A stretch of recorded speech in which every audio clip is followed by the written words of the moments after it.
Chapter 169. The rooster was dead.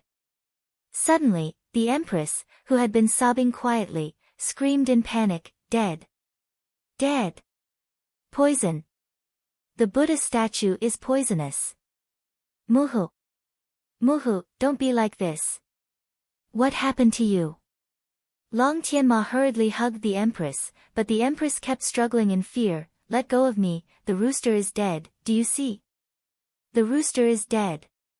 Changping is also dead. Poison, that thing is poisonous." As the empress screamed, she suddenly quieted down and stared blankly at Long Tianma. "Mor, I was the one who caused Changping's death, right? Was it me? Mor, I didn't do it on purpose, I really didn't do it on purpose. It wasn't me, it wasn't me." Long Feiyi stared blankly at his mother's frightened appearance, his mind completely blank. Could it be that Muhu went crazy? Just as Long Tianma was in a daze, the empress suddenly broke free from his hands and ran out of the west wing. "Someone come, stop the empress. Call an imperial physician, quickly." The empress dowager cried out in alarm. She had seen too many crazy women in the harem in her life. The empress's appearance made her afraid. Long Tianma finally recovered and was the first to chase after her. "Qian Mama, what exactly happened?" Long Feiyi sternly asked. The source of the poison had been found, but the matter wasn't over yet. Who would believe that the empress would poison Princess Changping?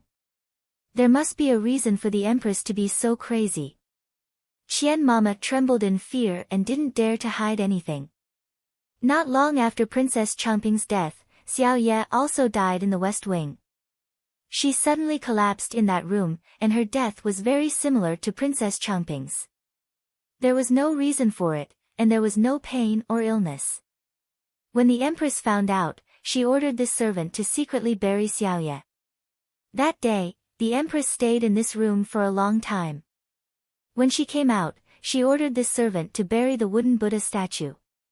At that time, the Buddha statue was tightly wrapped and this servant didn't know what it was, so I could only do as I was told. When I heard that something was missing in this room, this servant knew it must be the thing from that day.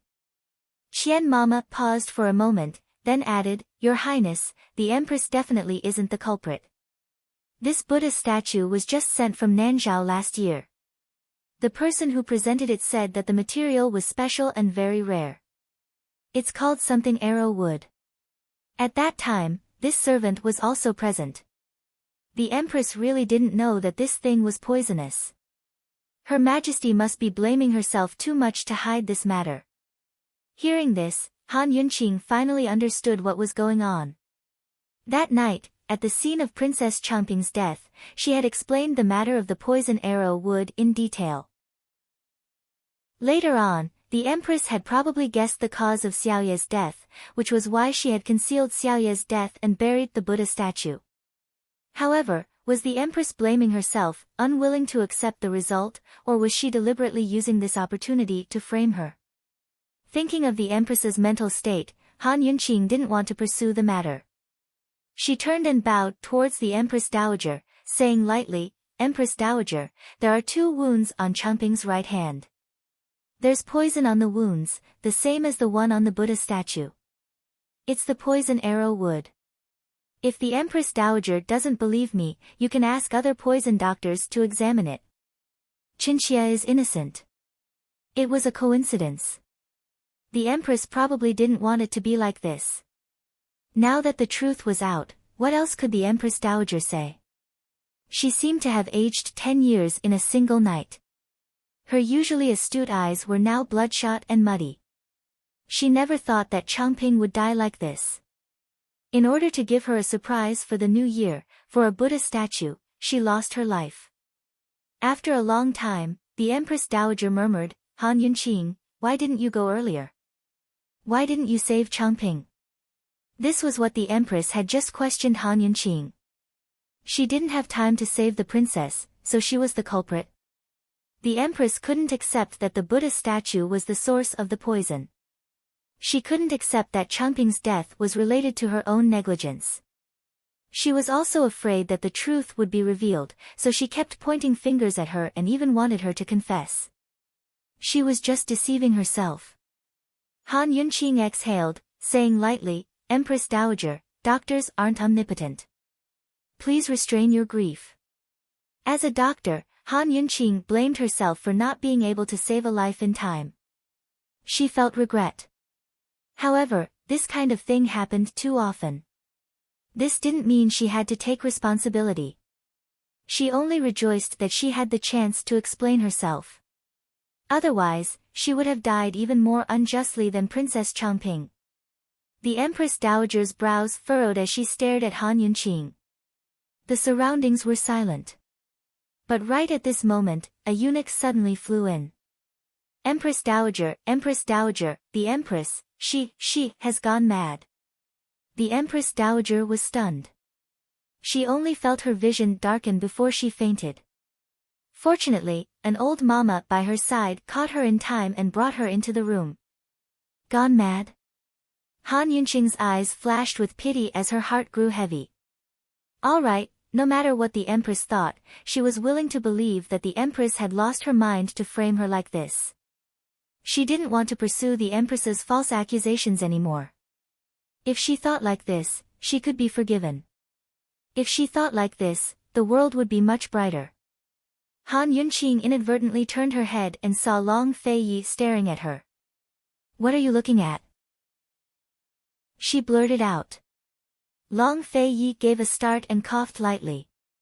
He looked up at the sky, which was already dark. He said mildly, "The time is just right. You can go back now." "Oh," Han Yunqing nodded. She didn't know what the Empress's situation was, much less what Emperor Tianhui's reaction would be if he found out. In any case, since this fellow said he wanted her to leave, then so be it. She assumed that Long Feiyi wanted her to go back on her own, but he actually left with her. He left without even saying goodbye. "Long Feiyi, Long Feiyi, are you sure you haven't offended Emperor Tianhui enough?" No matter what the Empress and Empress Dowager's reactions were, at least Han Yunqing knew that Emperor Tianhui wanted to kill her after Madame Li's death. It looked like she'd better be careful in the future and not leave behind any weak points. After climbing into the carriage, Han Yunqing felt exhausted as soon as she sat down. She'd been locked up for 5 days and 5 nights without food or sleep. Now that she'd been tossed and turned, her taut nerves finally relaxed. She was truly about to collapse. She wanted to take a nap, but somehow, she couldn't fall asleep when she was next to a certain block of ice. She leaned lazily on one side and hesitated for a long time before she said, "This time, many thanks." Normally, she would call him Your Highness. When she was angry, she'd impulsively call him Long Feiyi. But when she spoke seriously, she didn't call him that at all. Long Feiyi sat languidly in his seat, his noble and domineering air a natural part of him. He looked at her coldly and tossed out, "Don't cause trouble for your lordship in the future." "Trouble? Trouble came knocking on my door, all right?" Han Yunqing muttered resentfully. Long Feiyi's eyes flashed with amusement before he asked coldly, "What did you say?" "I don't need to return the command medallion, do I?" Han Yunqing purposely joked. Actually, what really shocked her wasn't the truth, but the matter of the command medallion. This fellow had invested so much in her, so he couldn't have any frightening motives, right? But Long Feiyi's expression stiffened. He didn't reply, but turned to look out the window. What an unpredictable guy, Han Yunqing muttered to herself as she looked in the other direction. By the time Long Feiyi and Han Yunqing returned to the Duke of Qin's estate, Grand Concubine Yi had long heard the news from the palace. It had to be said that news traveled fast. Han Yunqing had escaped death from the hands of the Empress Dowager and Empress. She thought that Grand Concubine Yi would rejoice and welcome her back, but as soon as she and Long Feiyi stepped through the doors, Grand Concubine Yi didn't even spare her a glance. Instead, she grabbed Long Feiyi and demanded, "Fei, you used the command medallion?" "Yes," Long Feiyi replied mildly before continuing to walk forward. "You used the command medallion just for her sake." Grand Concubine Yi couldn't believe it. Han Yunqing's sparkling eyes dimmed as she resentfully lowered her head, a bitter smile rising to her lips. But Long Fei Yi only replied, "Your lordship's things, so your lordship is happy to use them." "You." Grand Concubine Yi fumed, but had no words to retort. Han Yunqing stole a glance at Long Fei Yi and saw his cold but serious profile. In an instant, her drooping lips rose into a sweet smile. "Long Fei Yi, I, Han Yunqing, will remember your willingness." Seeing Long Fei Yi leave, Grand Concubine Yi chased after him. She didn't mention the command medallion again, but asked, "Yao Yao went back to Western Zhou this morning. Did you know about this?" Hearing this, Han Yunqing recalled the events of the New Year's Eve banquet. Emperor Tianhui had called Long Fei Yi over for a private talk. What had they talked about? Princess Rongla wasn't the type to admit defeat easily, so why had she gone back? If Princess Rongla went back, did that mean the marriage alliance after the new year had fallen through? Thinking up to here, Han Yunqing's smile grew even more intense. "I don't know," Long Fei Yi replied mildly without stopping his steps.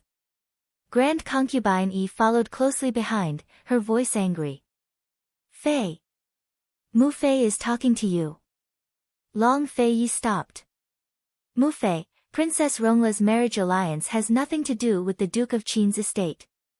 You should worry less in the future." "You." Grand Concubine Yi fumed. "You, just what did you say to His Majesty? Did you hurt Yao Yao?" Long Fei Yi didn't reply, but strode towards the hibiscus courtyard. Han Yunqing tactfully followed, and husband and wife soon disappeared from Grand Concubine Yi's sight. Grand Concubine Yi was so angry that her face turned red. But when she calmed down, she knitted her brows and muttered to herself, "Fei, he couldn't really be doing this for Han Yunqing, could he?" Currently, the Empress's Hall of Earthly Tranquility was in chaos. The court ladies and Mama were frantically packing things up. Even Gu Beiyue had confirmed that the Empress had gone mad. She needed to be carefully nursed back to health without being provoked again, or else she might never recover. Emperor Tianhui made the decision that very night to send the Empress to a side palace in the Western Mountains to recuperate. She wouldn't even be allowed to attend Princess Changping's funeral. Emperor Tianhui sat in the courtyard, his expression so gloomy that it could drip water. His daughter had died, and the Empress had gone mad. How could he not be angry when a perfectly good New Year's Eve had ended up like this? Moreover, Han Yunqing had been absolved of her crimes. If he hadn't agreed to Long Fei Ye's request to release Han Yunqing, perhaps the Empress wouldn't have lost her mind. Moreover, Long Fei Yi had insisted on not accepting the marriage alliance, angering Princess Rongla so much that she left without saying goodbye this morning.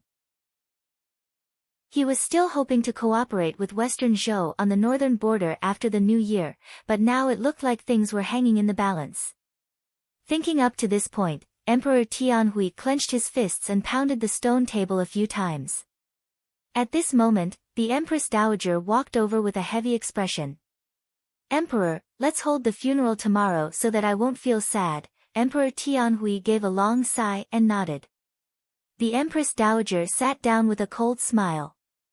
"Emperor, as I see it, this Qin Wangfei, she's really something." Emperor Tianhui raised his head. "Muhu, don't worry. Ekhen knows what to do." Chapter 170. Han Yunqing was in a good mood as she eagerly followed behind Long Fei Yi towards the hibiscus courtyard. Long Fei Yi was very quiet the entire way as the two of them reached a fork in the garden. To the right was a long corridor that led to the sleeping quarters, while to the left was a small path that led to the leisurely cloud pavilion. Han Yunqing couldn't help but feel that this big ice cube should have said something about the matter with Grand Concubine Yi. She suspected that Long Fei and Emperor Tianhui had quarreled fiercely over the marriage alliance, so Emperor Tianhui wouldn't let go of her imprisonment until Long Fei had no choice but to take out his command token. Otherwise, even if Emperor Tianhui wanted to kill her, he wouldn't give Long Fei Yi no chance without any evidence, right? Han Yunqing slowed down as they approached the fork in the road, but Long Feiyi didn't say a word. He didn't stop his steps, but turned right. All right, she'd thought too much. Seeing Long Feiyi's figure fade into the darkness of the long corridor, Han Yunqing obediently returned to her leisurely cloud pavilion. Finally home. Under Zhao Mama's care and concern, Han Yunqing washed away her exhaustion and ate her fill. As soon as she went upstairs, she saw a locked window. Han Yunqing suddenly laughed foolishly. No one was looking, so what was she feeling awkward about? She coughed lightly a few times, smoothed out her bangs, and smoothed out her long hair. After various small movements, she finally walked over and nimbly unlocked the window. As soon as she did, the night rushed in. Not too far away, the brightly lit palace hall was conspicuous in the darkness, but also mysterious. Han Yunqing lazily sprawled on the windowsill, one hand propping up her head. As she stared and stared, she unconsciously fell into a trance. Long Feiyi, you used the command token to save me.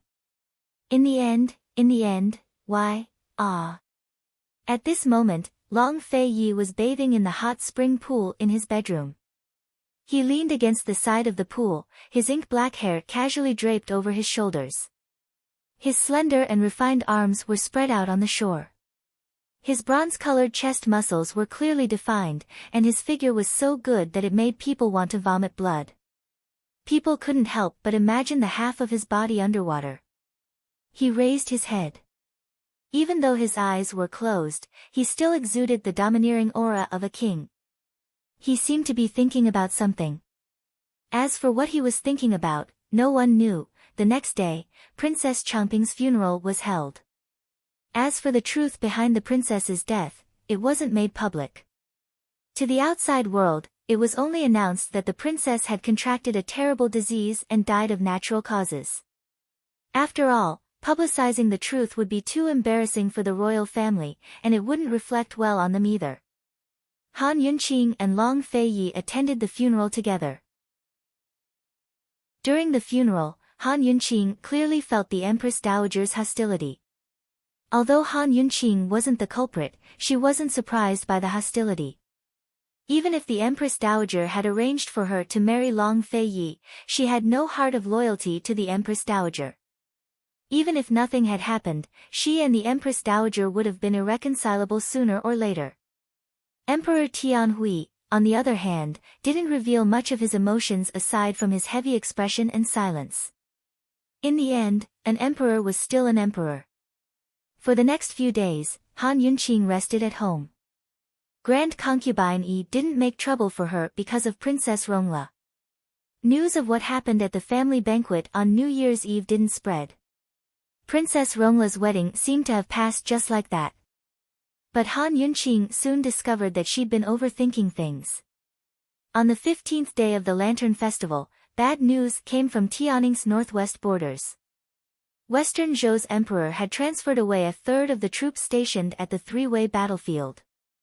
Cloud Realm continent had three countries, Tianning Country, Western Zhou Country, and Northern Li Country.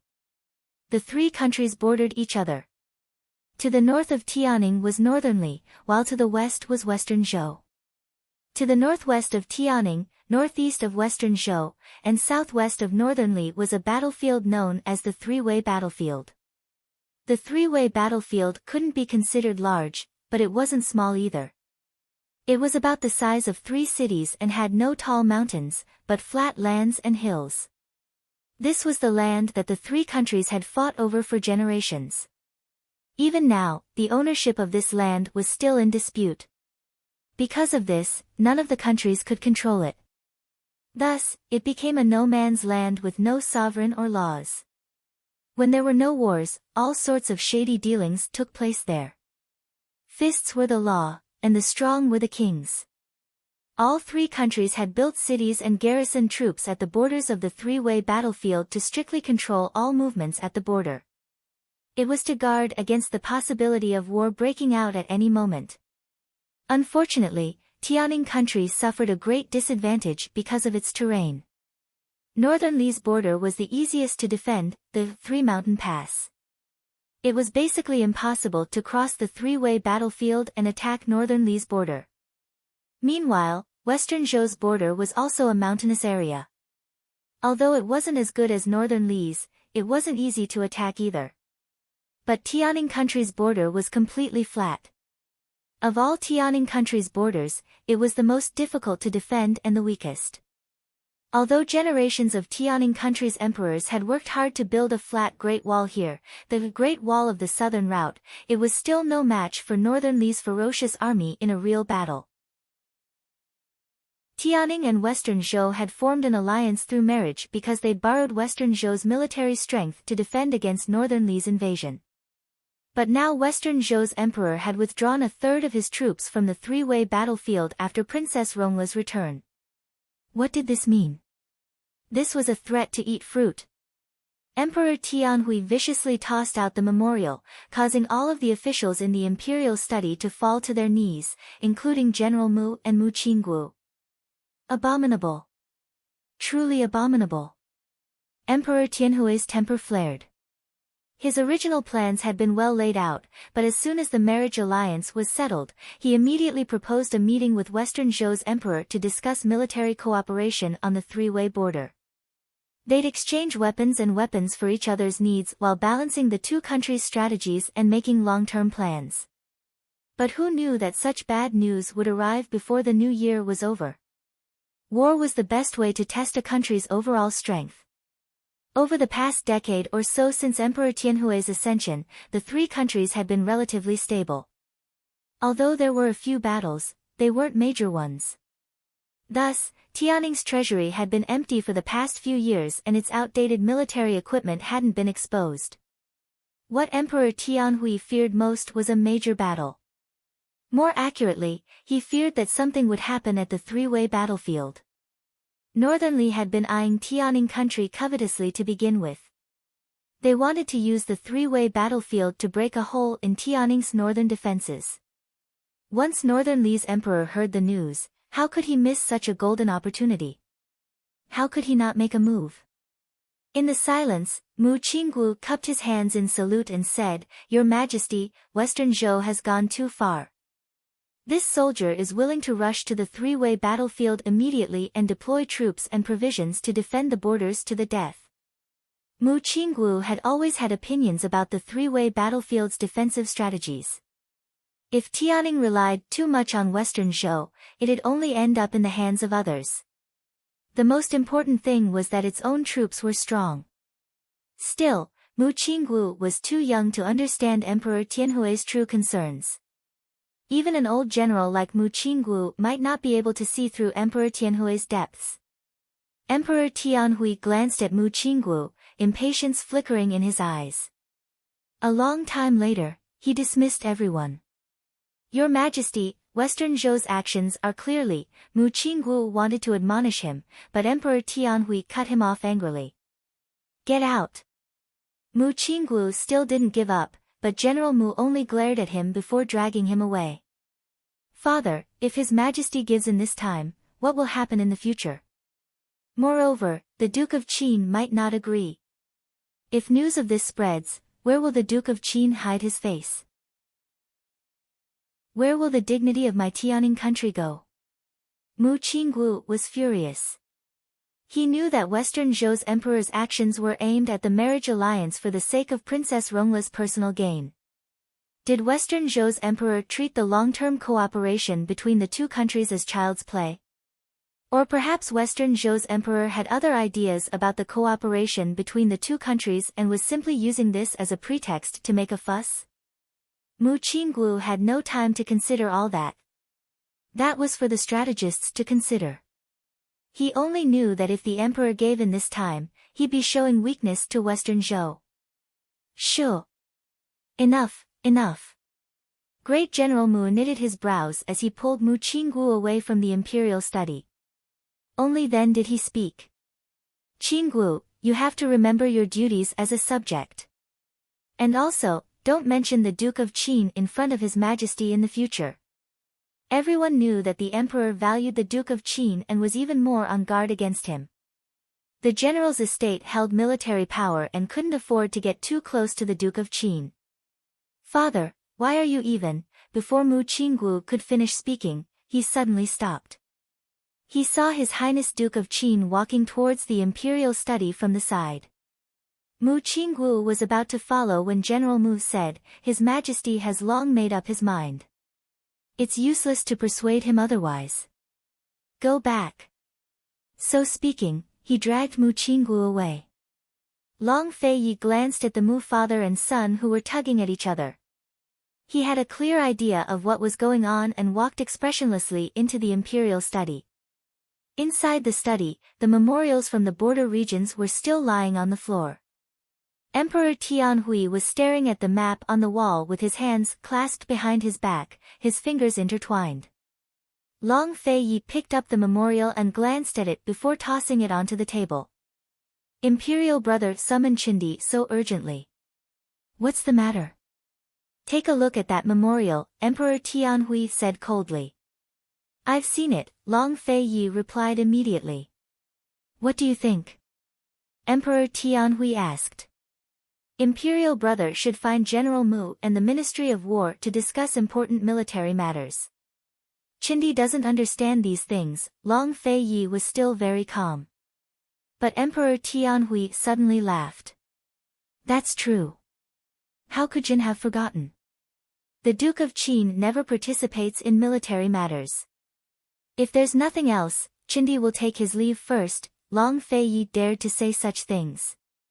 But Emperor Tianhui only said, Eunuch Shui, announce the imperial edict. Announce the imperial edict? That was a familiar phrase. Half a year ago, Emperor Tianhui had also told Eunuch Shui to announce the imperial edict and choose a wedding date for him to marry Han Yunqing. Today, history was repeating itself. Eunuch Shui timidly walked out and read out the imperial edict. This time, Emperor Tianhui wanted Long Feiyi to marry Western Zhou's Princess Rongla. Not only did he want Long Feiyi to marry her, but he also wanted Long Feiyi to personally lead the marriage procession to Western Zhou to ask for her hand in marriage. Imperial orders couldn't be disobeyed, much less disobeyed. In the end, he was still a monarch and a subject. Disobeying an imperial edict was a heinous crime. By the time Eunuch Shui finished reading, Emperor Tianhui slowly turned around to look at the kneeling Long Fei. His lips rose into a mocking smile. Long Feiyi, since you refuse a toast only to be forced to drink a forfeit, don't blame Zhen for being merciless.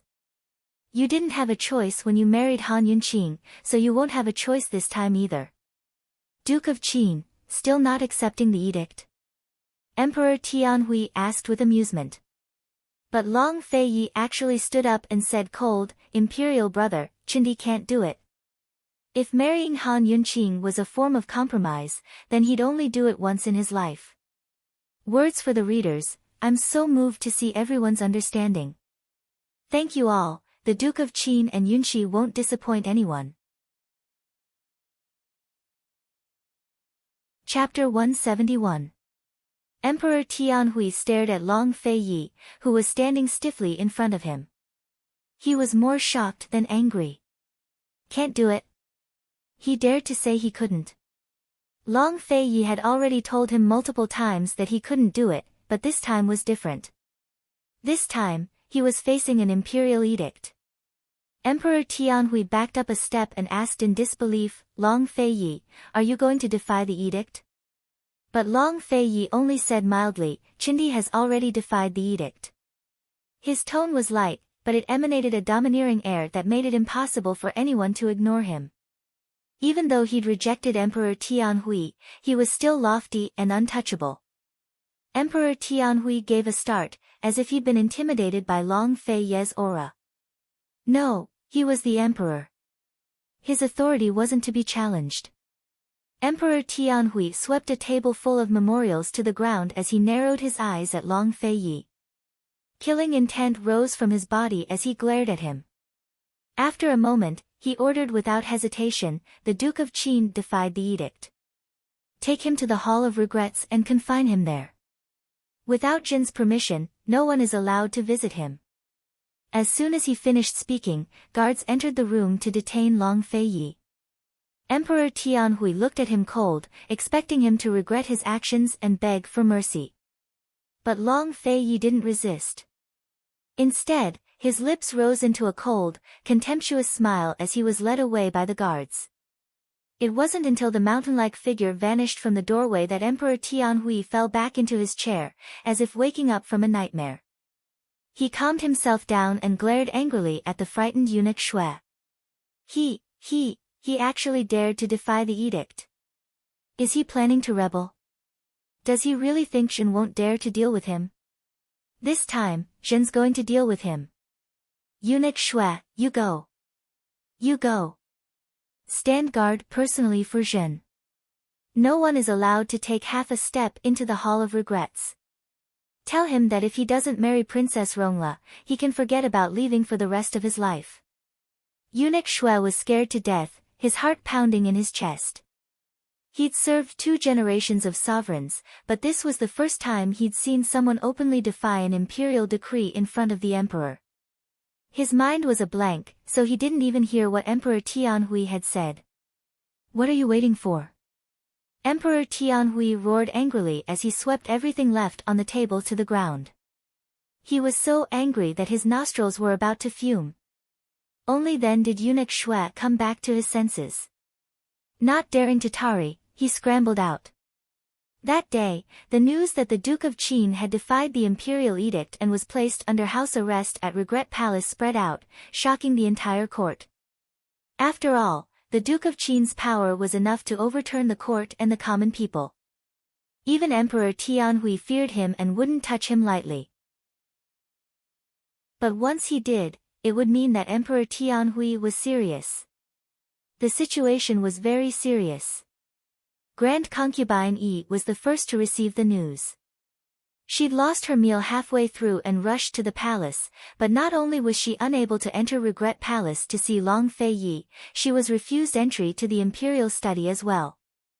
Although the details of the Duke of Qin's rebellion hadn't been made public, Princess Rongla's early return and the movements at the 3-way battlefield made it clear to everyone that it had something to do with the political marriage alliance. In a flash, there were all sorts of opinions and rumors, with the most popular being that Qin Wangfei had bewitched the Duke of Qin to stop the marriage alliance. Grand Concubine Yi waited outside the imperial study for an entire day until Emperor Tianhui came out in the evening. Your Majesty, the Duke of Qin was muddle-headed for a moment. Let me go in and coax him. Emperor Tianhui didn't even spare her a glance as he prepared to leave. Grand Concubine Yi hastened to chase after him, but a eunuch stopped her from getting any closer. Your Majesty, you know Fei's personality as well. He's been stubborn since he was young.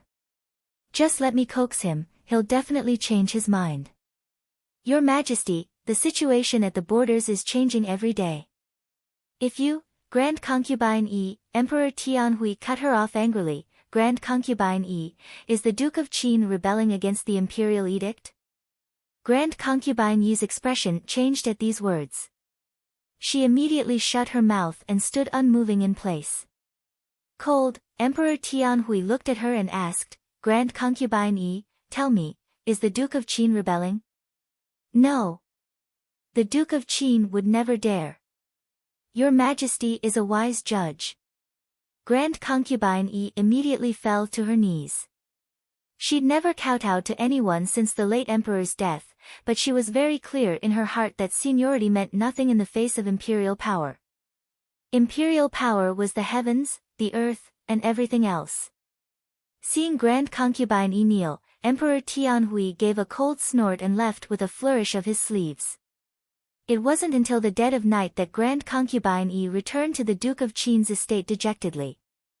Quite a few people had already arrived, either members of the imperial family or high-ranking officials and officials. All of them were waiting for news from Grand Concubine Yi. Naturally, the various factions in the court had different reactions to such a thing. Some people hit a person when they were down, while others watched from the sidelines. Still others ran to rescue them. If this was any other situation, the nobles and officials would have rushed to rescue them if they were imprisoned. But the key point was that the one being imprisoned was the Duke of Qin. In Tianing country, Emperor Tianhui was the one who ranked above the Duke of Qin. Who could help him? Seeing Grand Concubine Yi's expression, the people who wanted to ask questions all quieted down, their brows knitted. They'd come not only to ask about the situation in the palace, but to verify whether the rumors were true. The Duke of Qin only favored Han Yunqing and believed Han Yunqing's slanderous words. That was why he defied the imperial edict and refused the marriage alliance. No one could imagine such a thing. But many of them had heard about the writ of special privileges and were puzzled. Finally, someone couldn't help but ask, "Esteemed imperial concubine, doesn't the Duke of Qin have the writ of special privileges in his hands? If we still can't find a way in a few days, why don't we ask for the late emperor's writ of special privileges?" Hearing this, Grand Concubine Yi's gloomy face turned even gloomier. The New Year's Eve banquet, Changping's incident, and the writ of special privileges had spread through the grapevine, but never made it public. Now she wouldn't express her stance in front of the crowd. She hung her head and didn't answer for a long time. In the end, she waved a hand to dismiss the crowd. The crowd was helpless and didn't dare to ask any more questions. They all took their leave. Emperor Tianhui's words still lingered in Grand Concubine Yi's ears, making her tremble with fear and unwillingness. Back then, the late emperor had been seriously ill while the Duke of Qin was still young. But if not for the fact that she had no one to back her up and that her family's power couldn't compare to the Empress Dowager's, the throne might not have been Emperor Tianhui's. Revolt? He. As she thought, Grand Concubine Yi broke into a cold laugh. At this moment, Han Yunqing saw that everyone had left before entering the rooms. She called out, "Mu Fei." She had been scared to death as soon as she heard the news. She never expected the Duke of Qin to defy the imperial decree. Her heart burned with impatience as she prepared to enter the palace, but Zhao Mama held her back. Who would she find in the palace? Who would she beg? Would she be able to find anyone? Would she be able to move them? Would the Duke of Qin allow her to do that? She'd only be seeking her own humiliation. Grand Concubine Yi finally recovered from her thoughts. She raised her head to look at Han Yunqing before breaking into a cold laugh. Han Yunqing, do you know what imperial decree the Duke of Qin defied? Han Yunqing could guess that it was the marriage alliance. Otherwise, what else could make the Long Fei Yi and Emperor Tianhui clash like this? It's the marriage alliance. Are you happy now?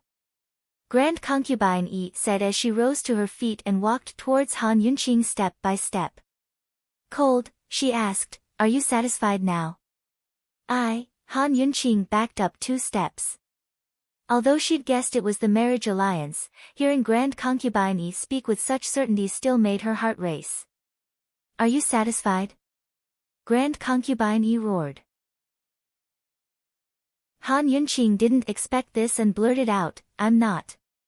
You're still not satisfied? Grand Concubine Yi knitted her brows with a cold smile as she shook her head. That's not what I meant. What does it have to do with me who he marries or not? He's never asked me a single question. Han Yunqing fumed as she explained loudly. Long Fei had never mentioned Duan Muyao's affairs to her at all. But Grand Concubine Yi didn't believe it. She suddenly forced Han Yunqing to stand in front of her and ask word by word, Han Yunqing, just what kind of method did you use to bewitch Fei? Bewitch? The word shocked Han Yunqing so much that she lost her footing and fell heavily into a chair behind her. There was nowhere to run. Mu Fei, what are you saying? I didn't. Long Fei wasn't someone who could be bewitched so easily. Moreover, if she could bewitch him, she wouldn't have had to suffer so much after marrying into the family. She wouldn't have had to deal with so many troubles. You didn't.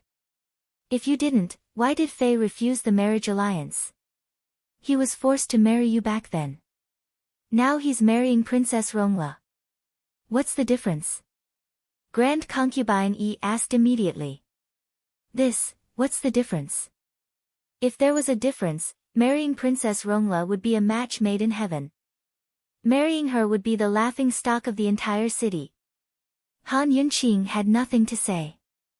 Long Fei Yi had been forced to marry her back then. He didn't even want to show his face on the wedding day, but he still agreed in the end. Why was he so unyielding this time? What was the difference between being forced to marry one and being forced to marry two? Couldn't he just put up with it? You didn't. If you didn't, why would he use the writ of special privileges on you? What does your life or death have to do with him? Don't you know the writ of special privileges is his second life? Grand Concubine Yi demanded angrily. This time, Han Yunqing was even more speechless. If the writ of special privileges hadn't been used on her, Long Fei Yi wouldn't have been put under house arrest this time. Even if he defied an edict, Emperor Tianhui wouldn't have been able to do anything to him. Han Yunqing, it's all because of you. Because of you. Grand Concubine Yi pressed her hands against Han Yunqing's shoulders, her grip tight. Her resentful gaze seemed to want to tear Han Yunqing to pieces. Faced with violence, Han Yunqing lost her courage for the first time. She allowed Grand Concubine Yi to grab her without a word, nor did she push her away. She was stunned and confused. Her mind was empty. Grand Concubine Yi was so angry that she felt unwell all over. In the end, she tossed out a few words and left with a flourish of her sleeves. She said, Han Yunqing, you jinx. If anything happens to Fei, I definitely won't let you off. Han Yunqing sat in her room for a long time until Zhao Mama came to find her. Only then did she recover her wits. Zhao Mama, His Highness couldn't have really met with an accident, right? She muttered. Zhao Mama sighed. Defying an edict, that's a capital offense. All these years, His Majesty's been itching to catch His Highness's tail. His Highness has always been cautious, so why did he? Hearing this, Han Yunqing's heart sank to the bottom. She hadn't bewitched Long Fei Yi, but she'd used the writ of special privileges.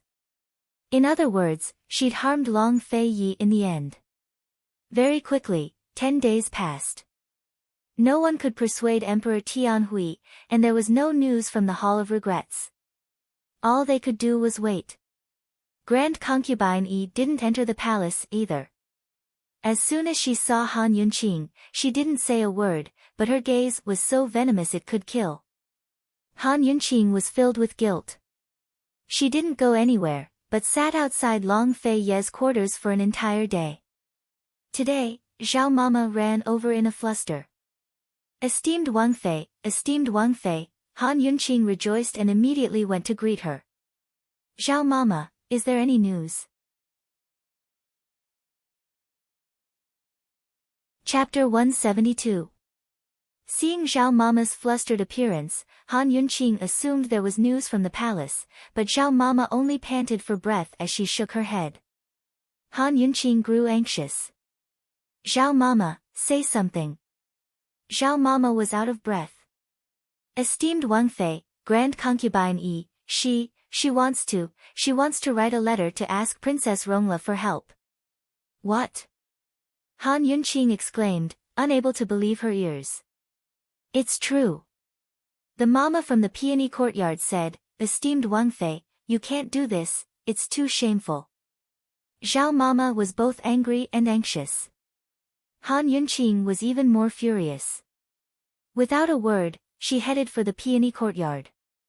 Even the servants knew this would be shameful. Was Grand Concubine Yi crazy or stupid to come up with such a plan? As a man, even an ordinary commoner, being forced to marry a wife was an extremely humiliating thing, to say nothing of the lofty Long Fei Yi. Long Fei Yi had already defied the imperial edict. If Grand Concubine Yi told Princess Rongla about this, wouldn't she be asking for humiliation? If Princess Rongla made the news public, then she wouldn't just lose Long Fei Ye's face, but Tianing countries as well.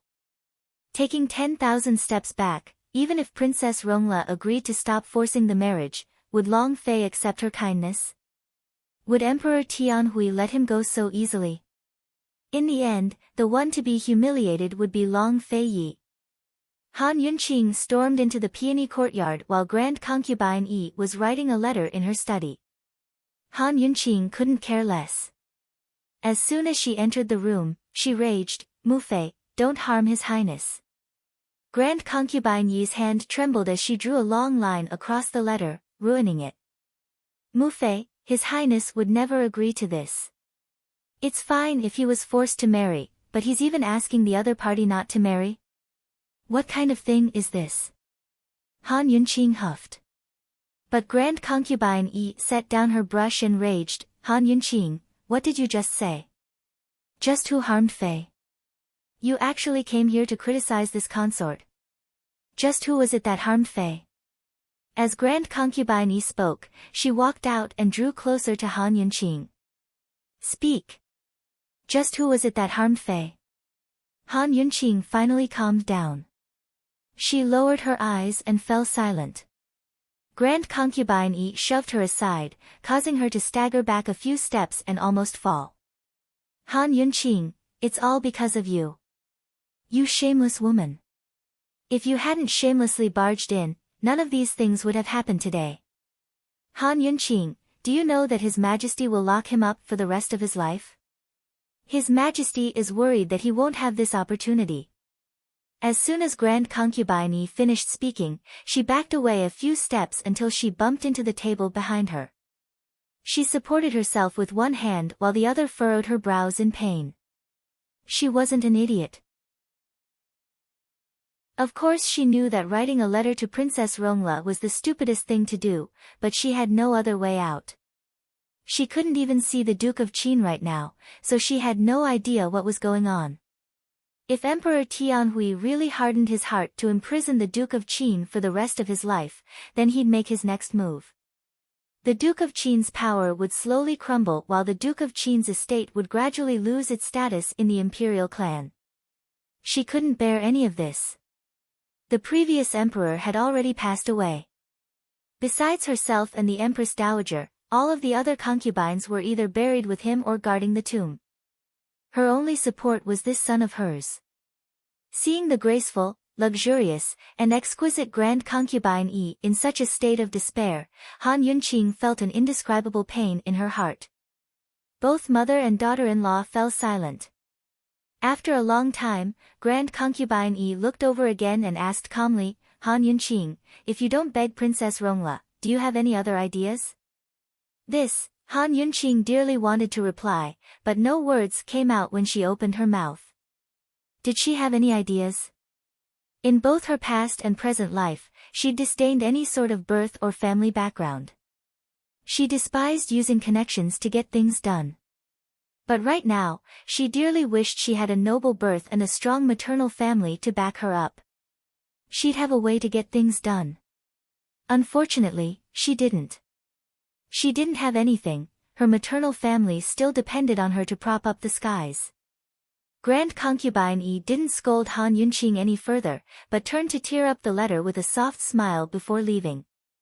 Han Yunqing walked out in a daze and wandered aimlessly around the courtyard.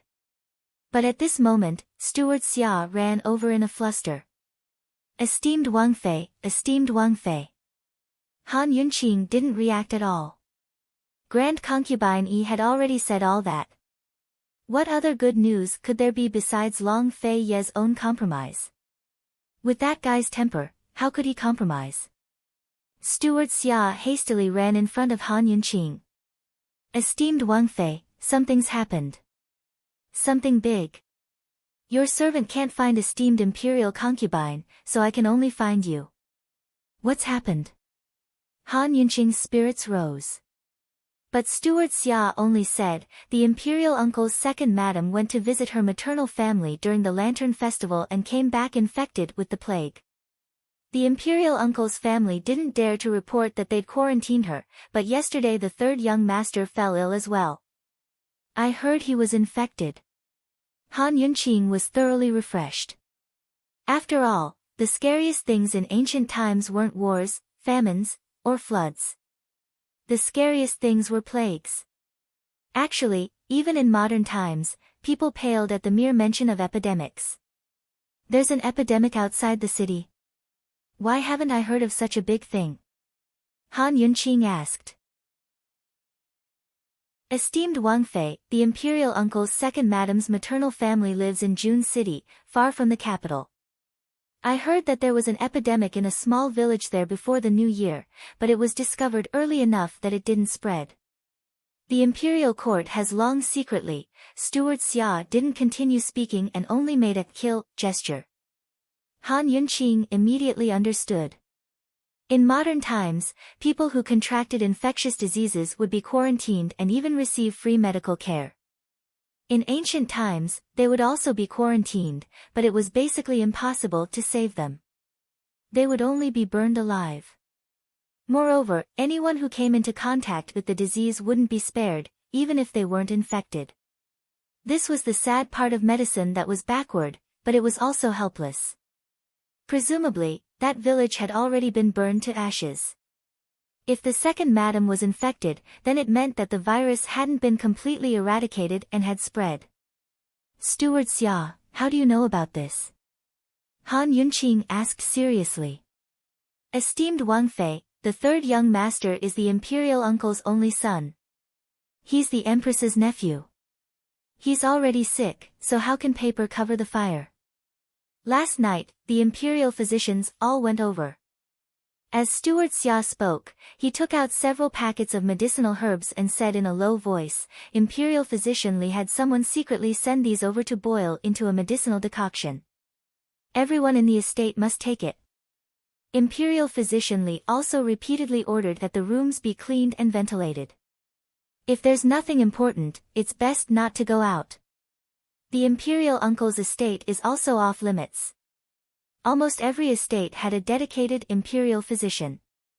Since Imperial Physician Li had come to inform them, the other imperial physicians must have done the same. In the end, the matter of the plague couldn't be hidden. The plague virus had an incubation period. Everyone's resistance was different, so the time it took for the disease to break out was also different. However, it usually wouldn't last more than 10 days. Since the plague had spread through the imperial uncle's estate, the third young master probably wasn't the only one who was infected. Moreover, the places the second madam and third young master had been to and the people they met were all likely to be infected.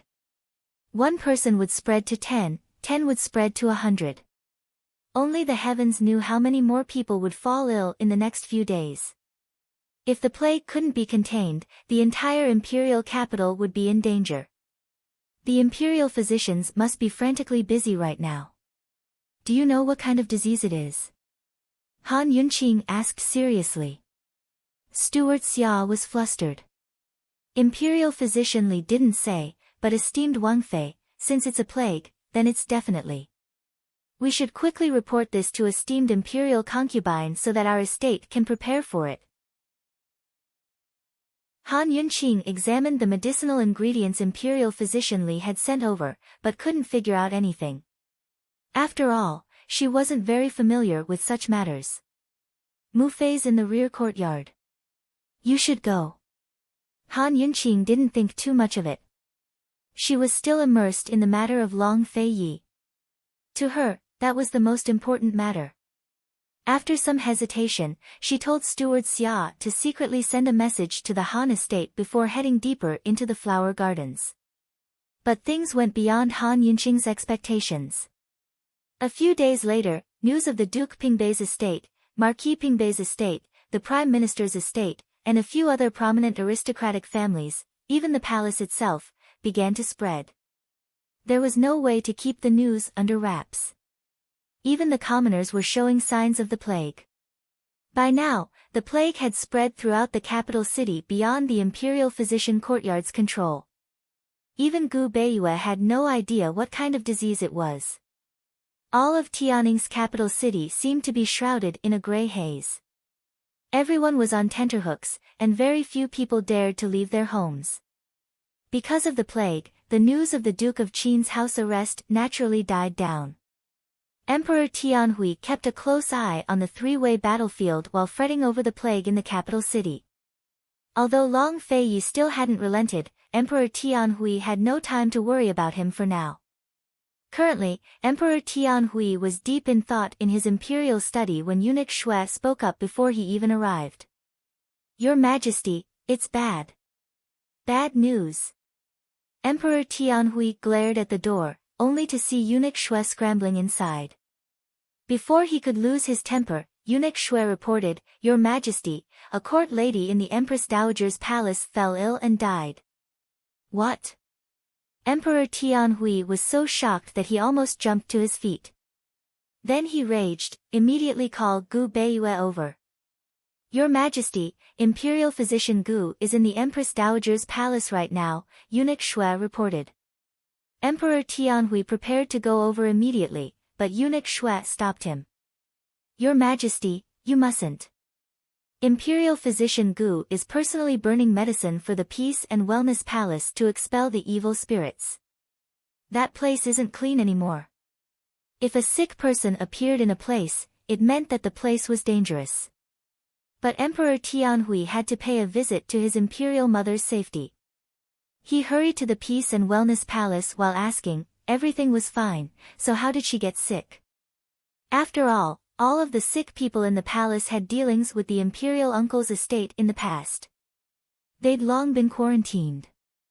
After some hesitation, Eunuch Shui said, "Your Majesty, the Empress Dowager secretly went to the imperial uncle's estate a few days ago and brought a court lady with her." "That's the one who got sick." The imperial uncle's estate was the Empress Dowager's maternal family as well as the Empress Dowager's. The Empress was the Empress Dowager's niece, so the third young master of the imperial uncle's estate had to call her aunt and esteemed Empress Dowager grand aunt. Although she knew the imperial uncle's estate was the last place she should go, the Empress Dowager couldn't bear to see her only son on the verge of death. Hearing this, Emperor Tianhui's temper rose to the skies.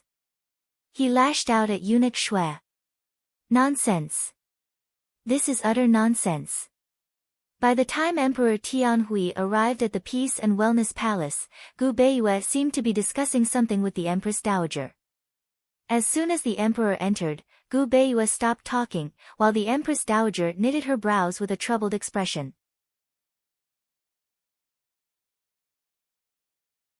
Chapter 173. Emperor Tianhui's stomach was full of anger, but he couldn't vent it on the Empress Dowager. Instead, he vented it all on Gu Beiyue. "Gu Beiyue, it's already been days. The Imperial Physician Courtyard still doesn't know what this disease is. What else can Jin count on you to do? Do you not want to be the head Imperial Physician anymore? At most, Jin will give you 3 more days. If you can't control the epidemic by then, don't blame Zhen for being merciless." There was no way to treat most epidemics, but they could at least control the scope of the outbreak. Still, they didn't even know what kind of disease it was, which meant there was no way to prevent or control it. Under these circumstances, they could only resort to inhumane methods to prevent the epidemic from spreading to even more people. That was to isolate and burn all the infected. Of course, the authorities could do the same for the commoners, but it wasn't easy to treat the nobles of the capital equally. For example, the third young master of the imperial uncle's estate was on his last breath. Even now, a few imperial physicians were still trying to save his life. Everyone was equal in the face of human life. Was there any difference between nobles and generals? Unfortunately, this was the cruel reality. Gu Beiyue had been frowning all this time. Doctors were benevolent, but they often had to make cruel choices. Gu Beiyue had long tried to persuade him that there was no way to treat the disease. The only way was to control it. If they wanted to control it, they had to control everything. Not just the commoners, but the imperial family and nobles as well. They had to burn them all. But Emperor Tianhui refused without a second thought. Which member of the imperial family would be willing to accept such an arrangement? How many of them would rebel with a single order? Leaving aside the others, even the Empress Dowager herself wouldn't agree to the imperial uncle's third young master. But this time, Gu Beiyue didn't try to persuade him. He glanced at the Empress Dowager before saying, "Your Majesty, perhaps this official and the Imperial Physician Courtyard really aren't up to the task. This official may be so bold as to recommend someone to you. Could it be that someone can cure it? Who is it?" Emperor Tianhui grew alarmed. Gu Beiyue didn't hesitate to get straight to the point. The Duke of Qin's estate, esteemed Wang Fei. Emperor Tianhui gave a start at these words, before he laughed disdainfully.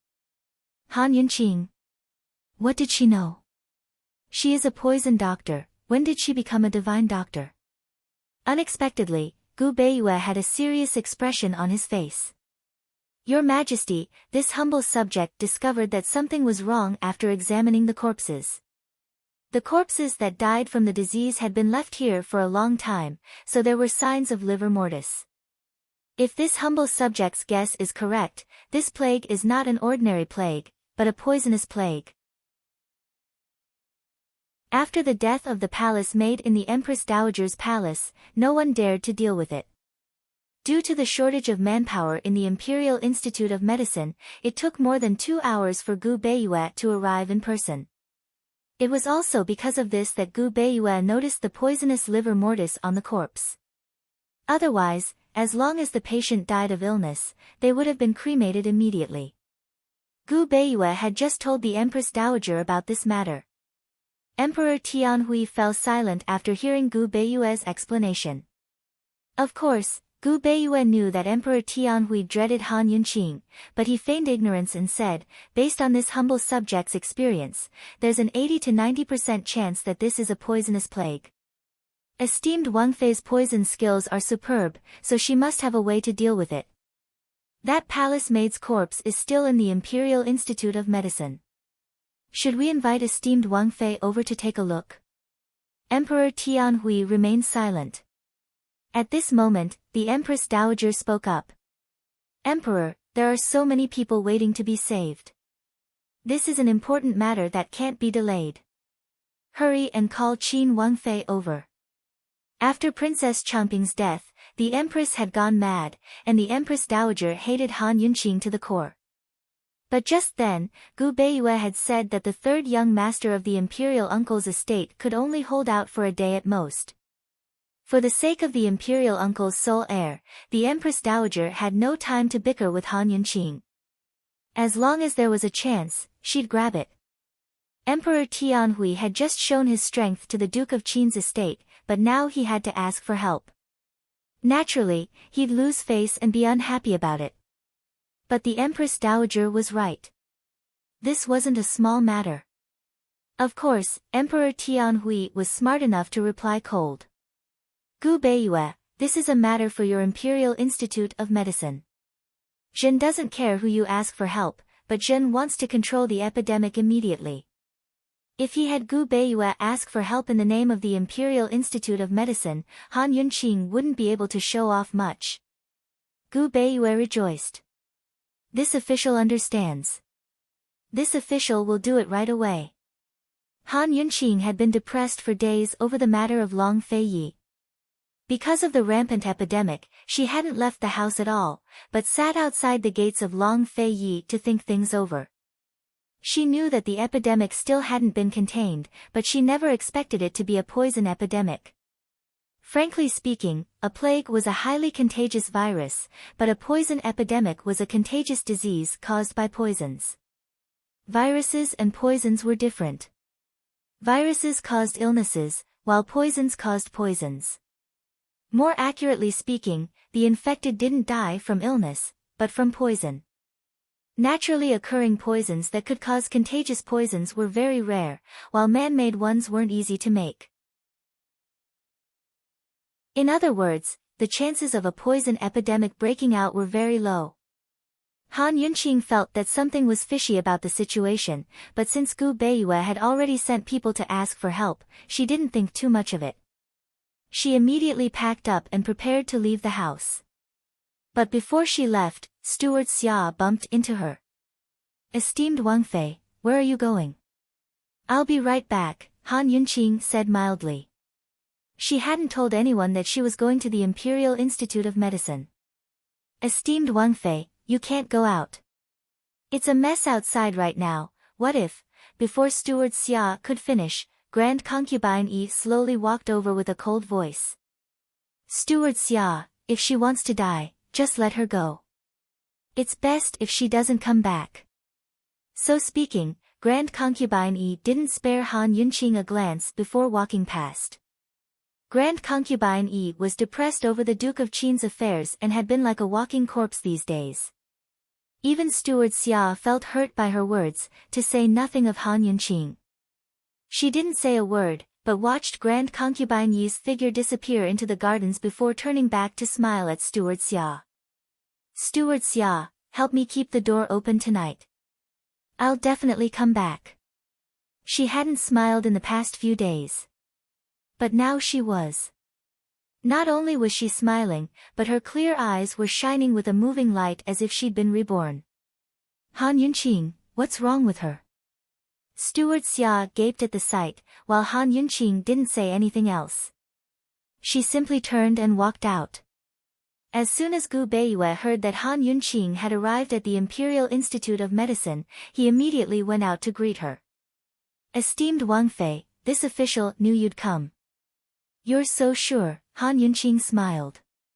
She immediately explained the general situation of the plague to Gu Beiyue. Then the two of them made a few simple precautions before entering the morgue. Han Yunqing admired the doctors of ancient times. They didn't have the advanced precautions of modern times, so even if they knew it was a contagious disease, they were still the first to come into contact with the patients and corpses. As soon as she approached the corpses, the detox system sounded an alarm. Han Yunqing stopped in her tracks, her eyes focused on the corpses. Gu Beiyue had seen Han Yunqing check for poisons and treat poisons multiple times, so he was used to her special examination methods. He waited silently on one side. But Han Yunqing came to a conclusion so quickly. Her voice was clear and crisp. It's poison plague. Poison plague? Gu Beiyue was alarmed. Of course he knew that the plague was the scariest type of plague. But the symptoms of the infected were completely different from the plague. So what was this poison plague? Was it even more terrifying? Yes, it's the poison plague. Plague and poison plague spread in the same way in the beginning, through the fleas on rats. Han Yunqing's expression was serious and professional. She rejoiced in her heart that this was a poison plague, not an actual plague. Plague started from the spread of fleas, and after the virus spread, there were many ways to spread it. Even a sneeze could spread it to others. Under the medical conditions of ancient times, this kind of thing was very terrifying. It was basically unstoppable and extremely difficult to control. In the field of history, there were even people who believed that plague caused unrest and led to the destruction of countries. Just like the end of the Ming dynasty and the end of the Yuan dynasty, there were large-scale plague outbreaks. However, if it was poison plague, there could only be one way to spread it, and that was through fleas. The poisonous fleas sucked blood and caused poisoning. In other words, as long as the fleas were controlled and the poisonous fleas were killed, the plague could be controlled. Flea infection. Although Gu Beiyue didn't quite understand, he wasn't stupid. He quickly asked, if that's the case, as long as the fleas are killed and the vector of infection is blocked, the infection can be controlled? In other words, if there are no fleas, it won't be contagious between people. Smart. Han Yunqing smiled. These commoners can be saved. Gu Beiyue was overjoyed. He quickly walked out of the morgue and immediately gave the order, someone come, pass down the order to cancel all the burning plans. Gather all the imperial physicians and officials from the epidemic department for a meeting. Seeing Gu Beiyue's happy and anxious appearance, Han Yunqing's heart felt warm. Esteemed Princess Consort, you must be able to detoxify the poison of the plague. Not to mention the outskirts, there are over 100 people in the capital waiting to be saved. Gu Beiyue seriously said. Han Yunqing was about to reply, but Gu Beiyue suddenly said, Esteemed Princess Consort, the most urgent situation is the Imperial Uncle's third young master. Even the Empress Dowager went to see him the day before yesterday. This one estimates that he won't live past tomorrow. When these words were said, Han Yunqing's heart was filled with suspicion. Why did she feel like Gu Beiyue was trying to emphasize something to her? Imperial physician Gu, you aren't trying to remind me of something, are you? Han Yunqing asked tentatively. A sly look flashed in Gu Beiyue's eyes, but he still looked confused as he asked, esteemed Princess Consort, what do you mean? Seeing this, Han Yunqing decided that she was overthinking things. Nothing. Han Yunqing smiled. Of course the poison of the plague can be cured, but as for the prescription, I need to discuss it with His Highness Duke of Qin before I can confirm it. That's right, exterminating the fleas isn't a cure. Only by distributing the antidote can we prevent the plague from spreading.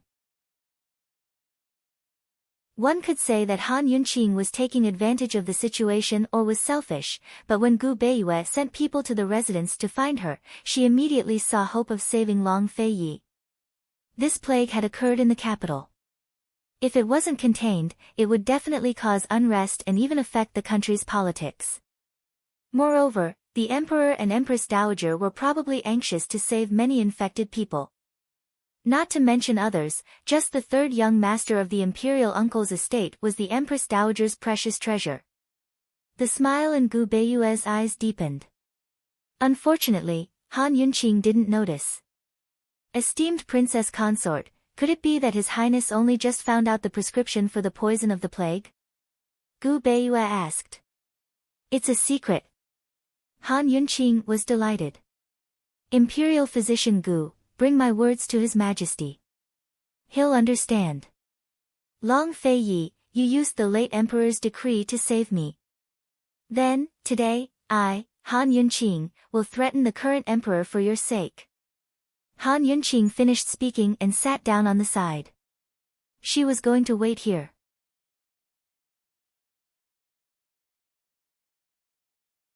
Chapter 174. Slap. A loud crash rang through the empty imperial study. This wasn't the first time Emperor Tianhui had smashed a booklet today, but it was the loudest he'd done so far. Gu Beiyue stood on one side with his head bowed. He'd already delivered Han Yunqing's words to the Emperor. The Empress Dowager sat on one side, unable to restrain her anger. What a Han Yunqing! What does she mean by this? Gu Beiyue, doesn't your imperial physician courtyard have any poison doctors who know how to treat poisons? Emperor Tianhui demanded. Naturally, the imperial physician courtyard had its own poison doctors, but he guessed they'd never even heard of poison plague. Your Majesty, if they knew how to treat poisons, they would have recognized it long ago, Gu Beiyue replied honestly. Emperor Tianhui's breathing grew ragged. He stood up with his hands behind his back and paced back and forth impatiently. Han Yunqing's words sounded nice when she said the antidote needed to be discussed with the Duke of Qin. But in truth, she was threatening him. How could he allow a little girl to threaten him? Moreover, he'd finally found a flaw in the Duke of Qin's body to trap him. How could he give up so easily? No. He couldn't do it. Someone come, put up a notice to recruit poison doctors. If anyone can treat poisons, the position of head of the Imperial Physician Courtyard will be his. Emperor Tianhui was mad with rage. Gu Beiyue, the current head of the Imperial Physician Courtyard, had a calm expression on his face. He didn't speak. But soon enough, Eunuch Shui entered the room. Your Majesty, esteemed Empress Dowager, the Imperial Uncle's estate sent news that third young master has fainted. Hearing this, the Empress Dowager sprang to her feet. What? He just spat out a mouthful of black blood and fainted. All of the Imperial physicians are at a loss. They said, they're preparing for his funeral. Eunuch Shui braced himself to continue. The Empress Dowager only felt her vision darken. She gripped the armrests of her chair to steady herself, while Emperor Tianhui had long stopped pacing to look over. Abruptly, the Empress Dowager cried, Your Majesty, we can't wait. We can't. Whatever Han Yunqing wants to do, just let her do. Hurry and let her take a look. The Bai clan's only a single heir.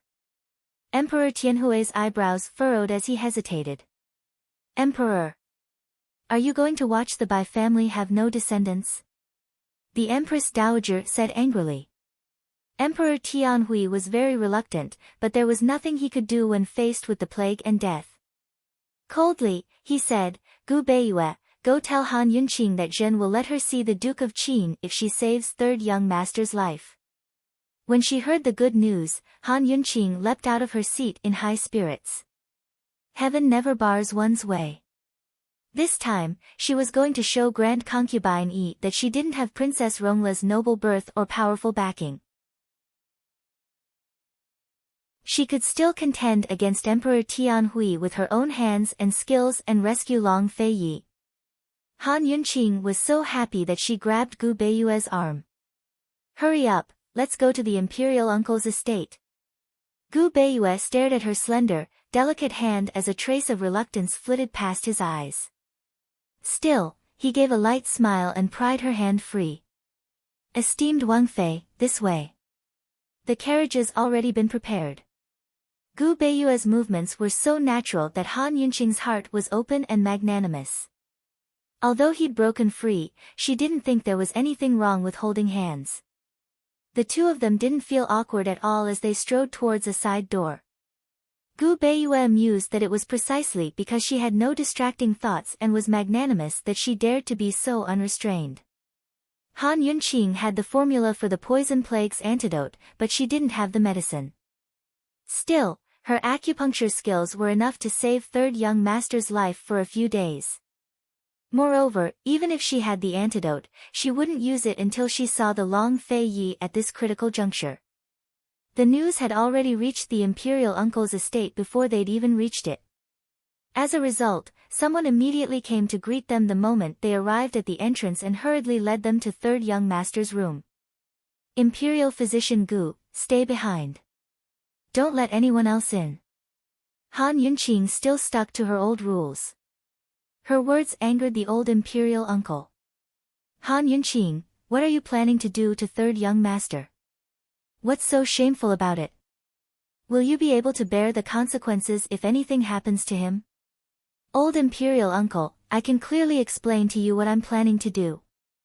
However, I'm afraid that once you understand, you'll really need to prepare for your grandson's funeral, Han Yunqing said coldly. You. The old imperial uncle was so angry that he was at a loss for words. Han Yunqing simply crossed her arms and leaned against a nearby pillar, looking like she didn't care. Seeing this, the old imperial uncle panicked. Fine, fine, fine. You can do whatever you want. Hurry and save him. Only then did Han Yunqing straighten her back and enter the room. Before she closed the door, she said seriously, Old imperial uncle, it's a crime to call this Wang Fei by my name. I'll let it go just now, but don't do it again. So speaking, she slammed the door shut, leaving the old imperial uncle standing there gaping. Gu Beiyue didn't know what to say about this woman. She really didn't take any losses. She looked so delicate, but she dared to take responsibility for her actions. Forget about the capital, you probably wouldn't find another woman like her in all of Tianing country. Gu Beiyue rejoiced in his luck. If not for Mu Qingwu's poisoning, he probably wouldn't have been able to get in here. Actually, Han Yunqing didn't need Gu Beiyue to help her.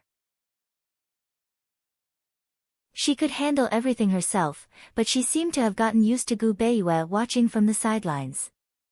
With a strict attitude, Han Yunqing once again confirmed that it was poison plague before she began to use her needles to expel the poison. The best way to detoxify poison was to find an antidote. Without it, one could only rely on expelling the poison to alleviate the symptoms and delay the onset of the poison to preserve one's life. It had to be said that if Emperor Tianhui had hesitated just a little longer, or if Gu Beiyue hadn't discovered the poison plague in time, this third young master would have died without a doubt. Han Yunqing did her best to expel as much poison as possible. After an hour, she withdrew her needles. Done.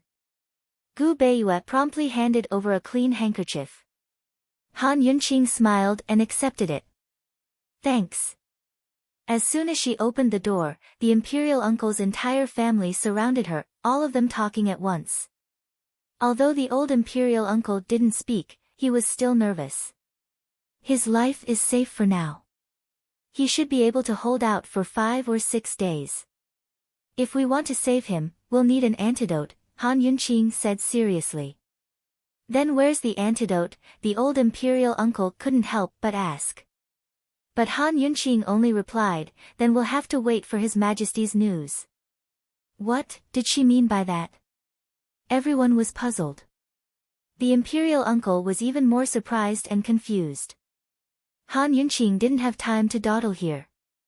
While everyone was still in a daze, she pushed Gu Beiyue aside and left in a hurry. She couldn't wait to see Long Feiyi.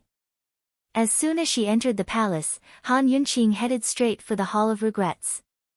Emperor Tianhui hadn't gone back on his word, but there was nothing he could do about Han Yunqing. The Hall of Regrets was a place where imperial princes shut themselves in to reflect on their mistakes. It wasn't large and had 4 high walls without any windows.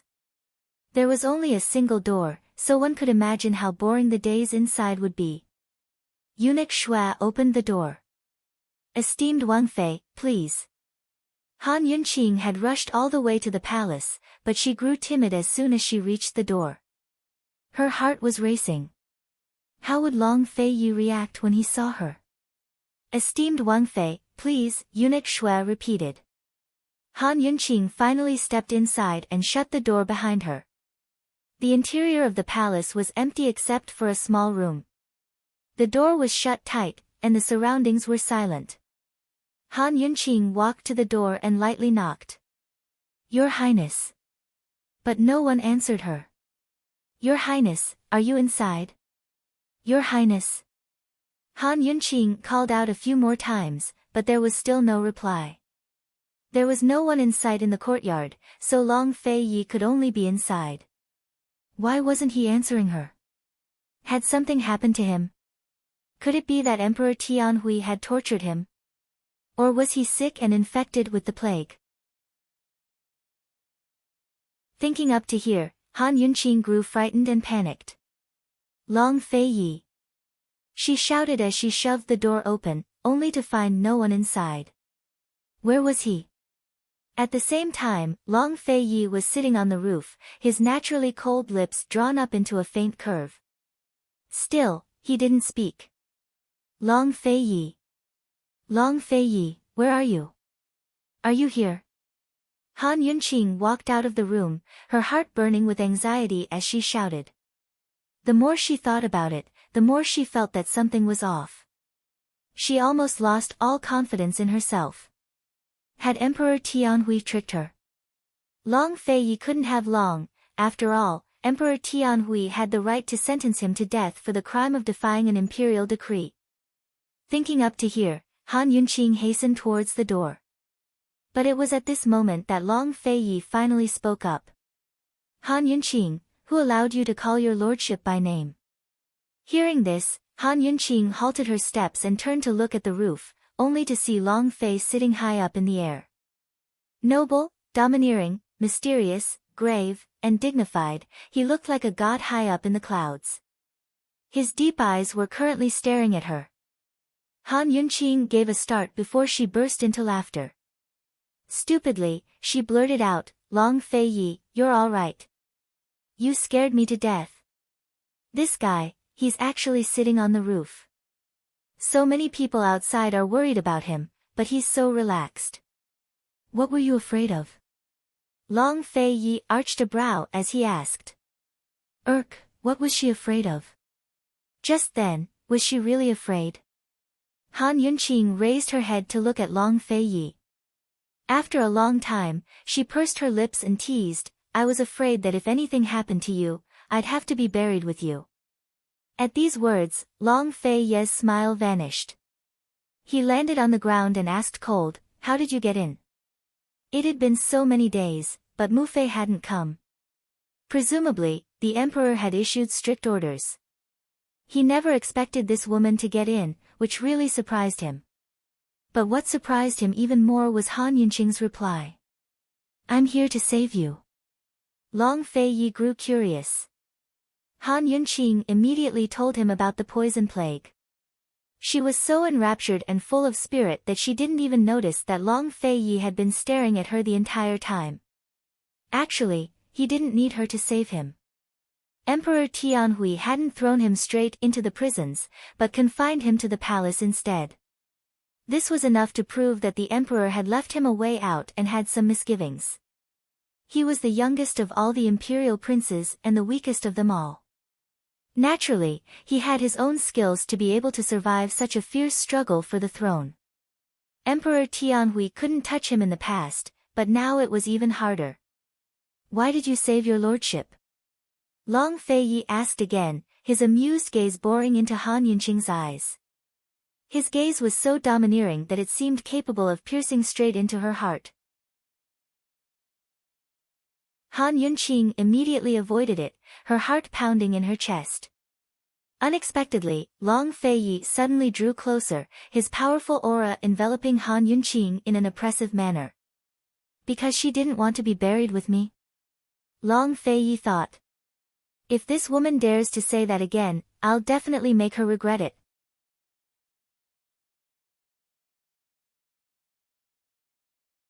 Chapter 175. Why did she save him? Actually, the reason was very clear.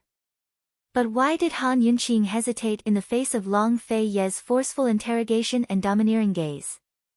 What was she hesitating about? Did she have any other answer?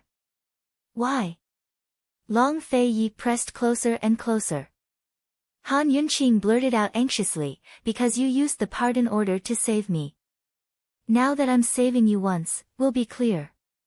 Unexpectedly, Long Feiyi said coldly, who wants to be clear with you? Han Yunqing was stunned.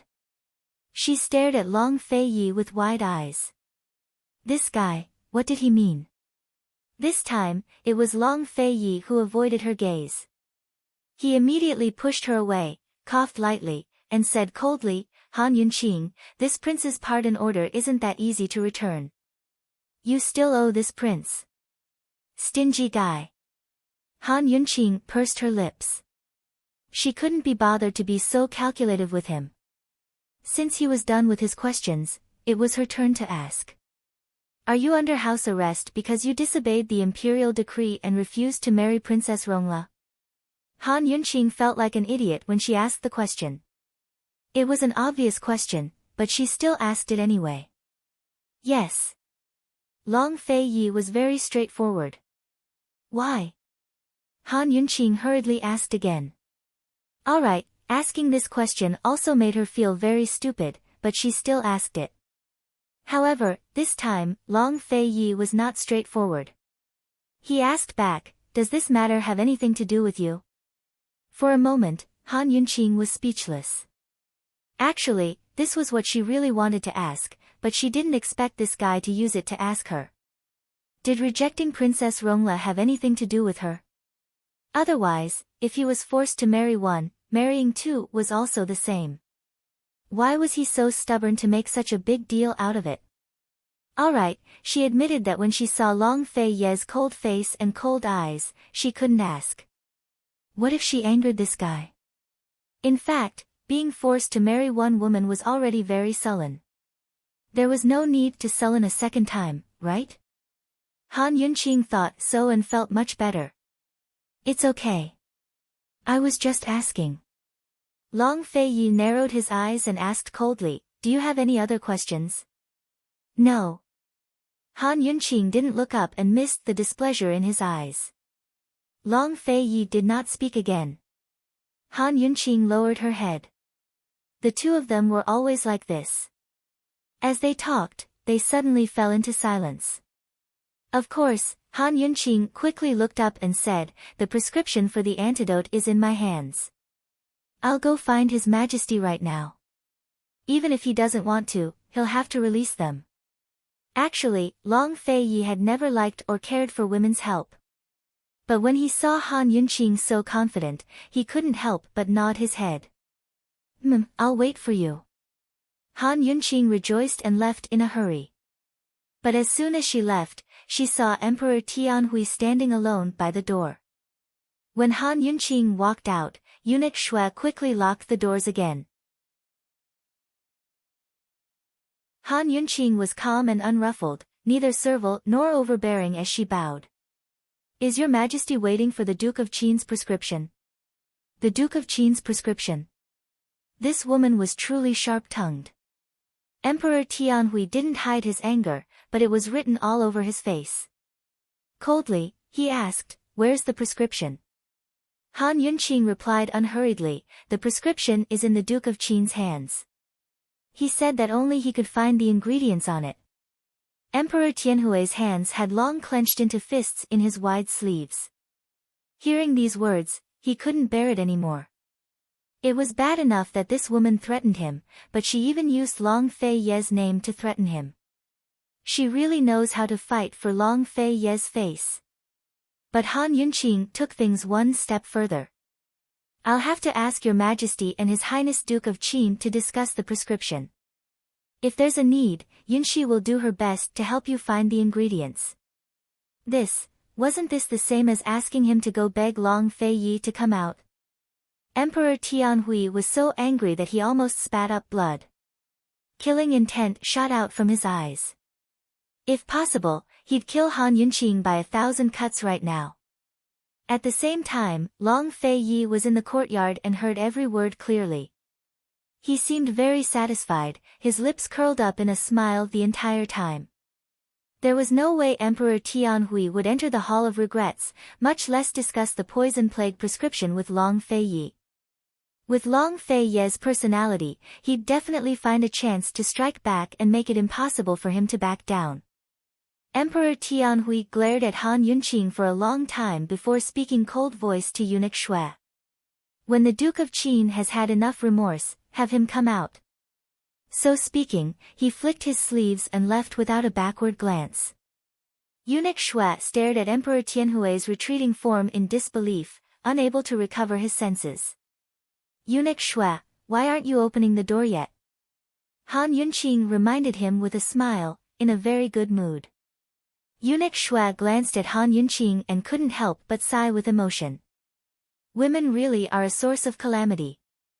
The relationship between the emperor and his highness Duke of Qin had been growing more and more tense in the past few years. If this woman interfered, heaven knows what would happen in the future. Han Yunqing was very clear in her heart as well. This time, she'd thoroughly provoked Emperor Tianhui. In the future, she'd have to be careful at every step. Actually, she'd avoid offending him if she could. But things weren't in her control, so she'd always been passive. Moreover, choosing Long Fei Yi meant that she was destined to be enemies with Emperor Tianhui, wasn't that so? Long Fei Yi wasn't a fish in a pond. How could he be willing to be controlled by Emperor Tianhui for the rest of his life? As soon as the palace doors opened, Long Fei Yi walked out. Han Yunqing immediately smiled at him, but Long Fei Yi ignored her and strode forward. "This guy." Han Yunqing bit her lip as she glared hatefully at his retreating form. She'd already offended Emperor Tianhui to death. Couldn't he at least give her a smile? But it was at this moment that Long Fei Yi turned around, his tone impatient. "Han Yunqing, you're still not leaving?" "Going where?" Han Yunqing replied unhappily. "Going home," Long Fei Yi replied before leaving without a backward glance. Going home, what a heartwarming word. Did it really come out of that giant ice cube's mouth? Leaving aside Han Yunqing, even eunuch Shui was left gaping. Only then did he realize that His Highness Duke of Qin and Qin Wangfei were one family. Han Yunqing couldn't help but secretly curve her lips as she eagerly followed after him. By the time they reached the Duke of Qin's estate, it was already late at night. Grand concubine Yi had long gone to bed, so the large estate was quiet save for a few lanterns. Fortunately, Steward Xia was very obedient and left the door open for Han Yunqing to wait for her personally. As soon as he saw Han Yunqing, Steward Xia was pleasantly surprised. "Esteemed Wangfei, you've finally come back." But before he could finish, he froze as he saw a familiar figure appear behind esteemed Wangfei. It was none other than His Highness Duke of Qin. Steward Xia gaped, too shocked to speak. Wasn't His Highness Duke of Qin under house arrest in the palace? How could Long Fei Yi walked past them and headed for the hibiscus courtyard. Han Yunqing chuckled at Steward Xia before giving her thanks and chasing after Long Fei Yi. Your Highness, wait. Your Highness, wait.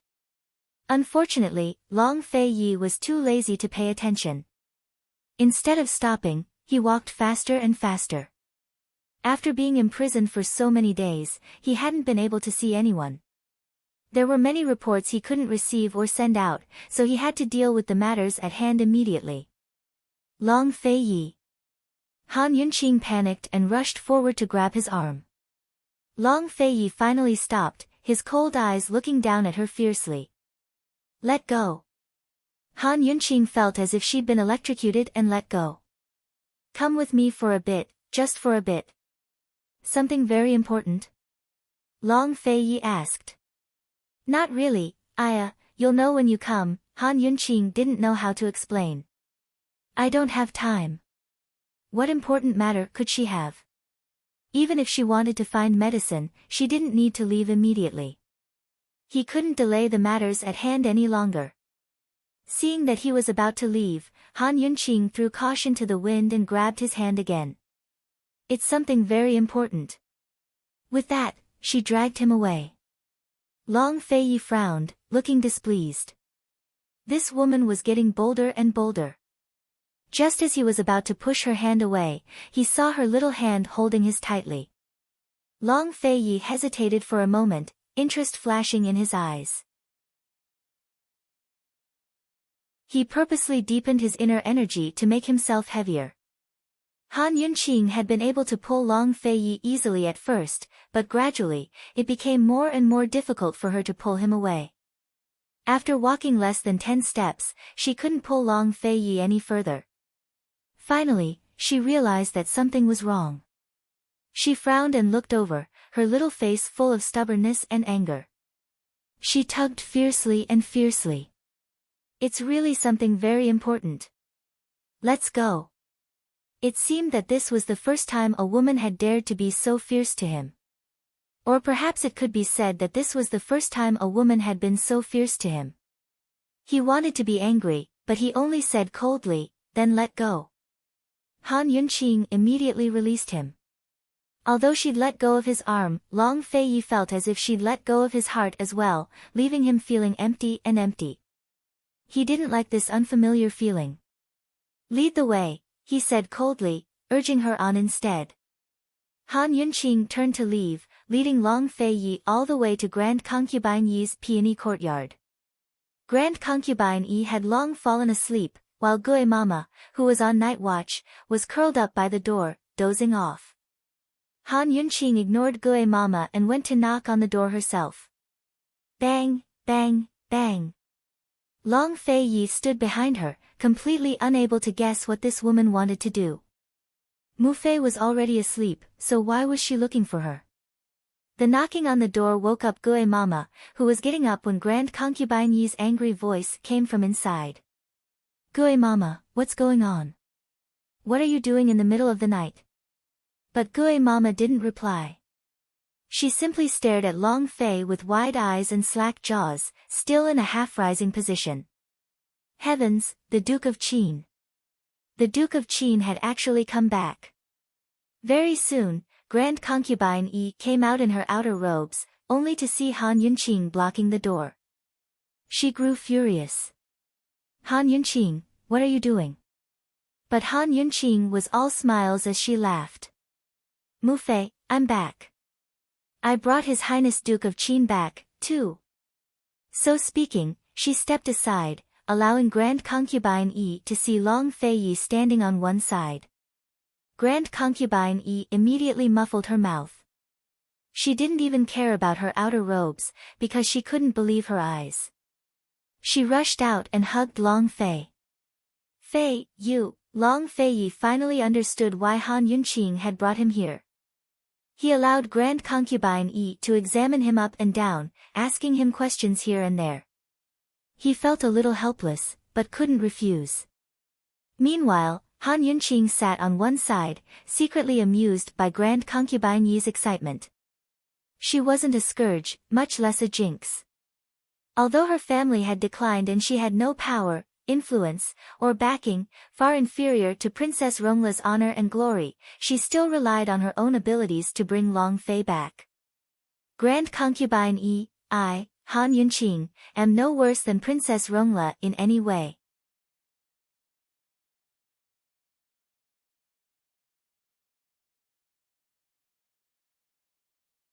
Looking at Long Fei Ye's tall, solitary figure, Han Yunqing suddenly wanted to chase after him and see if he was really smiling. Early next morning, Emperor Tianhui sent eunuch Shuat with orders for Long Fei Yi and Han Yunqing to hand over the antidote to the plague within 3 days. They had to hand over the antidote, not the prescription. Yesterday, Han Yunqing had told Emperor Tianhui at the Hall of Regrets that there was one ingredient in the prescription that required Long Fei Yi to find. Long Fei Yi assumed that Han Yunqing had said those words on purpose, but it turned out to be true. She really was missing one ingredient. It's called violet mugwort. It's very rare and records say that it takes 30 years to sprout and 30 years to grow leaves. It's also very small, about the size of a palm, but one can make countless portions of the antidote. As Han Yunqing handed over the antidote prescription, she was embarrassed to explain. Long Fei Yi wasn't familiar with medicinal plants at all, but even an idiot would know how rare violet mugwort was from those 30 years. He didn't look at the prescription, but arched an eyebrow at Han Yunqing. "You're so sure that your lordship can find it, within 3 days?" he asked with interest. Heaven knows if Emperor Tianhui would vomit blood and die if he knew the truth. Han Yunqing jabbed her fingers together, embarrassed. But she had no choice. Even if she handed over the prescription, Emperor Tianhui would still ask for the ingredients. After all, the third young master of the imperial uncle's estate hadn't been completely saved. She'd been able to threaten Emperor Tianhui this time not because of her prescription, but because she could cure the plague and save lives. If she couldn't and Emperor Tianhui found out about her weakness, then Long Fei Yi would be in even more trouble. "No matter what, Your Highness has to come out first, right?" Han Yunqing said with a smile. Long Fei Yi didn't speak, but kept looking at her. His heart was filled with helplessness and amusement. He even felt like he had to submit to this woman.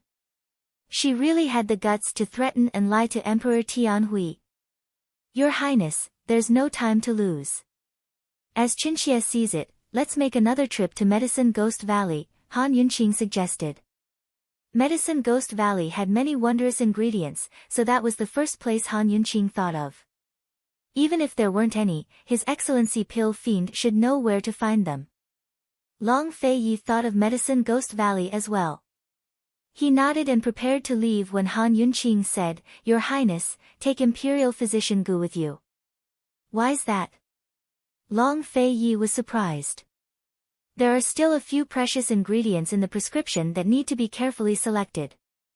The Imperial Physician Courtyard doesn't have enough in stock, but Medicine Ghost Valley has planted plenty of them. Imperial Physician Gu is familiar with the ingredients, so it'll be better if he chooses them himself, Han Yunqing replied seriously. Long Fei Yi wasn't very willing. Bringing along another person who didn't know how to use lightness techniques would only add to the trouble. Still, he couldn't refuse this reason. He nodded and ordered the servants to prepare the horses. Very soon, a problem arose. Long Fei and Gu Beiyue rode their horses to a stop by the city gates. One was dressed in black robes, the other in white robes. One was cold and mysterious, the other gentle and refined. The two of them were simply a sight to behold. Meanwhile, Han Yunqing, she was dressed in casual clothes and rode behind them on horseback, holding tightly to the rope. Her expression was stiff as her body swayed from side to side. It took her great effort to catch up to them. She knew how to ride a horse, but her skills weren't very good. They only had 3 days. From here to Medicine Ghost Valley, it would take at least 1 day to get there on horseback, and 2 days to go back and forth.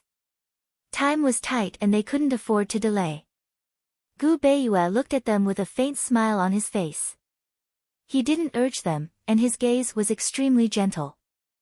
Long Fei Yi, on the other hand, had a cold expression on his face. He curled his lips and suddenly jumped up and landed behind Han Yunqing. The sudden appearance of the person not only scared Han Yunqing, but also scared the horse. The horse suddenly raised its front hooves, and Han Yunqing screamed. She couldn't control herself and fell back into Long Fei Yi's arms. Long Fei Yi was expressionless. He put his feet in the stirrups and took the reins from Han Yunqing's hands.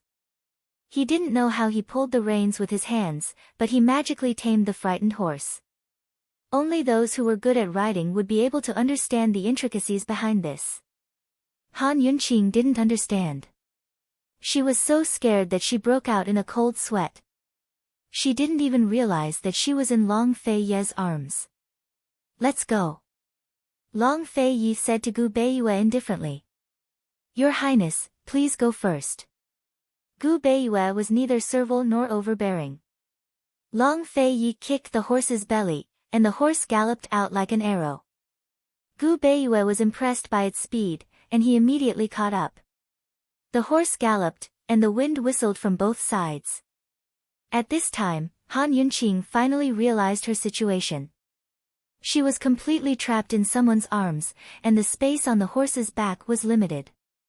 To be exact, her back was completely stuck in someone's arms, and that person's hands were around her waist, pulling the reins, sometimes loosening and sometimes tightening, swaying back and forth. The last time she went to the Medicine Ghost Valley with him, he held her in his arms and hid under his cloak. This time, it seemed to be a step further. This wasn't too good. Han Yunqing's heart was beating wildly, and she couldn't help but carefully raise her head. She inadvertently saw Long Fei Yi's incomparably sexy Adam's apple. With this look, Han Yunqing couldn't move her eyes away. She never knew that a man could have such a perfect Adam's apple. It was so charming. However, at this time, Long Fei Yi lowered his head and looked down. In an instant, a masculine aura hit her in the face, mixed with the faint fragrance of dragon saliva. It had a kind of magic that made people want to pounce on it. Han Yunqing was stunned, and then she panicked. She forgot that she was on the horse's back, and suddenly turned to escape. However, Long Fei Yi held her waist with one hand and coldly ordered, "Sit properly." The horse was so fast. Was this woman looking to die? Why was she struggling? Why was she struggling? Han Yunqing was instantly energized by the fierce voice. She sat properly and lowered her head. "What are you doing?" Long Fei Yi questioned. "Nothing," Han Yunqing answered in a low voice. She had a guilty conscience. "If you're not doing anything, then why are you moving?" Long Fei Yi asked again. "It was an accident." Han Yunqing secretly rejoiced.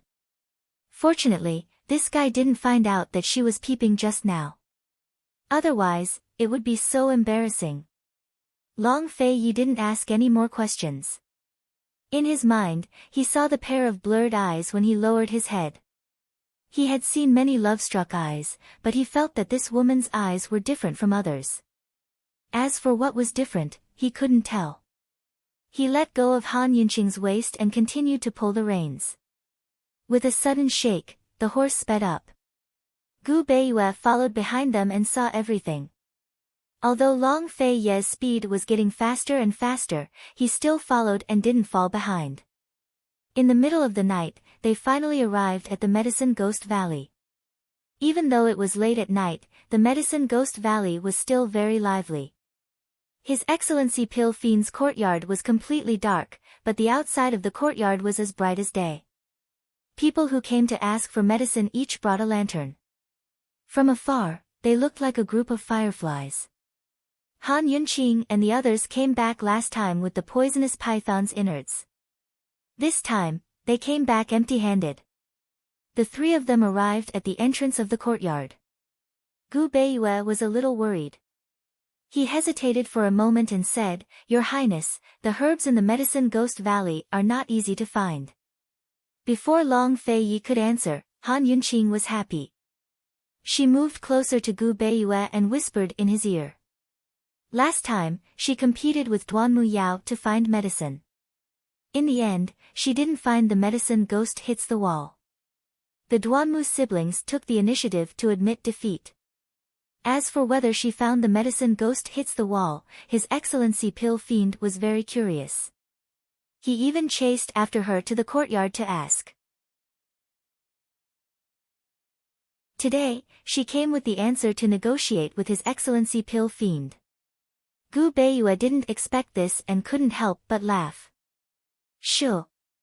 Be careful, don't let that old man hear you. If His Excellency Pill Fiend knew that Han Yunqing was laughing at him like this, they probably wouldn't be able to exchange anything. Gu Beiyue immediately stopped talking. He and Han Yunqing looked at each other and laughed silently. They had a tacit understanding. Long Fei Yi looked at them from the side. After a long time, he looked away and knocked on the door. Bang, bang, bang. He used a lot of strength. After knocking for a while, no one answered. Long Fei Yi looked down and used more strength. Bang, bang, bang. It attracted the attention of everyone in the courtyard. Finally, the old steward's angry voice could be heard. Who is it? Who dares to knock on the door in the middle of the night? When the door opened, the old steward was about to flip out.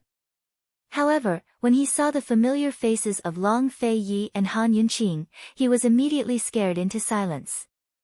It's them again. Last time, after these two left, His Excellency Pill Fiend didn't eat or drink for 3 days because of the medicine ghost hits the wall. After that, he went on a trip and still hadn't returned.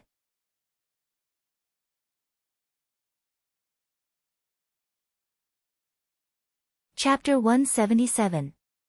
At the sight of the old steward, Han Yunqing welcomed him with a smile. Old steward, I'll have to trouble you to report that Qin Wangfei made a special trip to tell His Excellency Pill Fiend the answer from last time. Ghost hits the wall.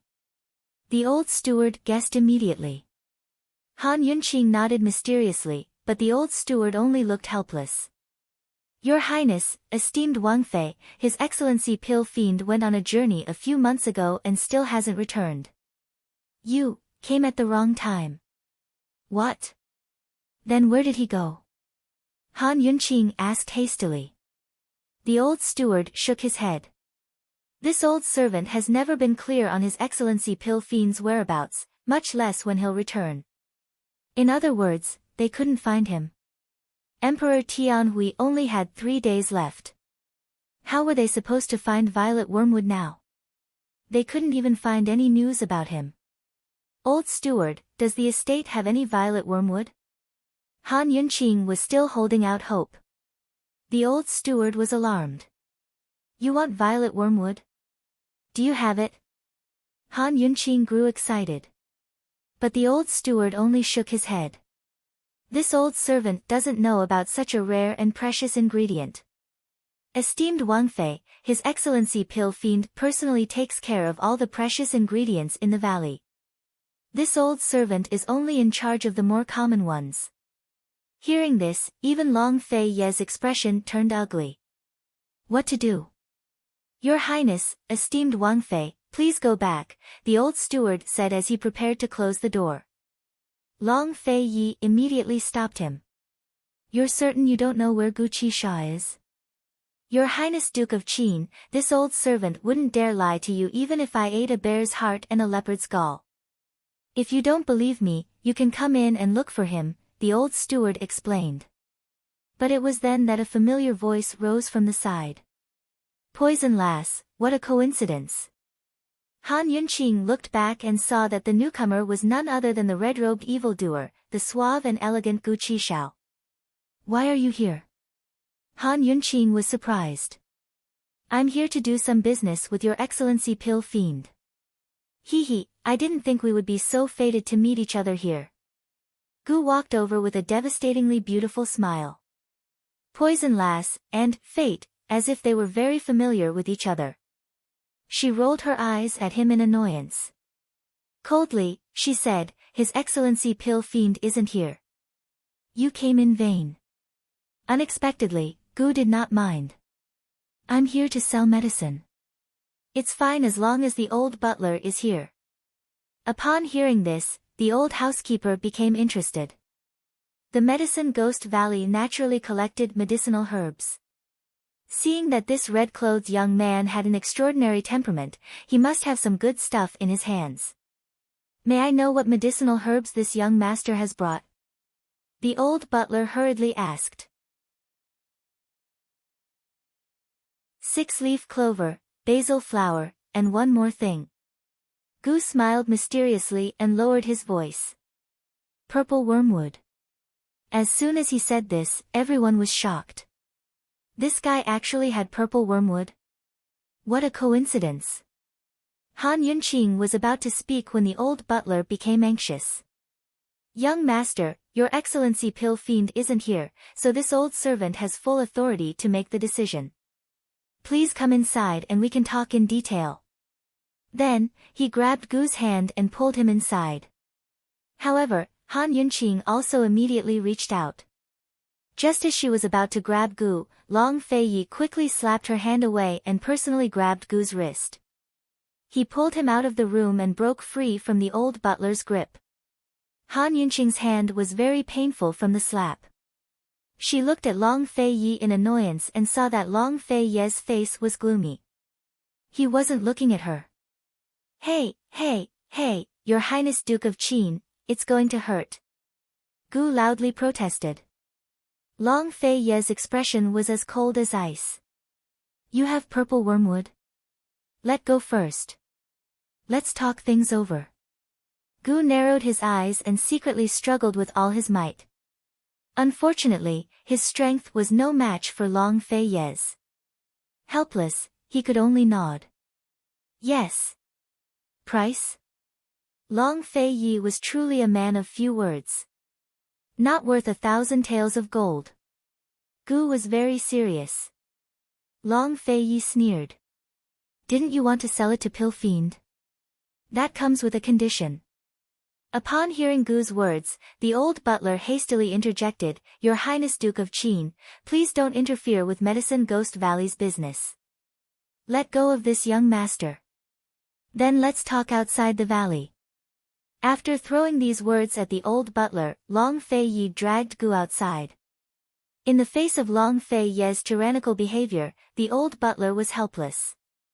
However, he still relentlessly chased after Gu and tried to persuade him. This young master brought a wondrous medicine to Medicine Ghost Valley. Presumably, he has something important to discuss with His Excellency Pill Fiend. Young master, please consider carefully. Young master, His Excellency Pill Fiend can help with something, but not everyone can do it. Although His Excellency Pill Fiend isn't here, young master can discuss with this old servant in detail. This old servant will definitely help you find His Excellency Pill Fiend as soon as possible. Long Feiyi ignored him and dragged Gu away quickly. The old butler tried to persuade him, but they actually followed him all the way out of the valley. The old butler still wanted to persuade him, but at this time, Long Feiyi finally spoke. This isn't Medicine Ghost Valley's territory. If you interfere with this prince's business, you'll have to bear the consequences. This, the old butler almost cried. How could he be so tyrannical? This young master, please say something. Gu's mouth twitched into an embarrassed smile. As long as you agree to my conditions, I'll sell it to anyone. Hee, old butler, why don't you go back first? You. The old butler was furious. This red-robed young master was even more detestable than His Highness Duke of Qin. Gu Qishao put on a beautiful face and smiled like a flower. This young master, it's best if you don't come to Medicine Ghost Valley in the future. The old butler was so angry that he flicked his sleeves and left. In his heart, he added Gu to the Medicine Ghost Valley's blacklist. Only then did Long Feiyi release Gu's hand. A trace of bewilderment flashed through his eyes. They were looking for violet wormwood, but Gu Qishao wasn't here. How could Gu just happen to be here to sell it? How could there be such a coincidence in the world? There seemed to be something fishy going on here. However, when he saw the old butler's serious and angry expression, Long Fei Ye's suspicions were mostly dispelled. Regardless of whether it was a coincidence or something fishy, obtaining the violet wormwood was the most important thing to them. "Gu, where's the item?" Han Yunqing asked anxiously. "Poison lass, we haven't even discussed the conditions yet. Why are you in such a hurry?" Gu smiled. When he looked at Han Yunqing, his long, narrow eyes were filled with deep interest. "Poison your head? Who allowed you to call me that? I don't know you that well." Han Yunqing said angrily. The back of her hand hurt from the slap just now. "For better or for worse, I saved your life once. Don't be like this," Gu said cheerfully. The more they talked, the more they seemed to be flirting with each other. Finally, Long Fei Yi lost his patience and pulled Han Yunqing behind him. "What conditions do you want?" he asked coldly. "I want a medicinal tea tree sapling. Only the Mu clan in Medicine City has it. I was planning to have His Excellency Pill Fiend come with me, but if Your Highness Duke of Qin has the confidence, then this business deal can still be done." Gu was finally serious. Medicine City. This was a large, independent city that was one of Cloud Realm Continent's 4 great cities. Besides Medicine City, there was also Medical City, City of Daughters, and Carefree City. The medical academy that Gu and Han Yunqing often mentioned was located in Medical City. As for Medicine City, as its name suggested, it was a gathering place for medicinal ingredients. Many of the city's great medicinal families controlled a lot of medicinal ingredients. They were all centuries-old families, and their foundations were much deeper than Pill Fiend Valley's. Long Fei Yi didn't think twice before agreeing. "The violet wormwood is in urgent need. Hand it over first." Gu hesitated, but didn't make things difficult for him. "Fine. I'm sure Your Highness Duke of Qin won't go back on your word." When Gu took out the violet wormwood, Han Yunqing and Gu Beiyue both gathered around.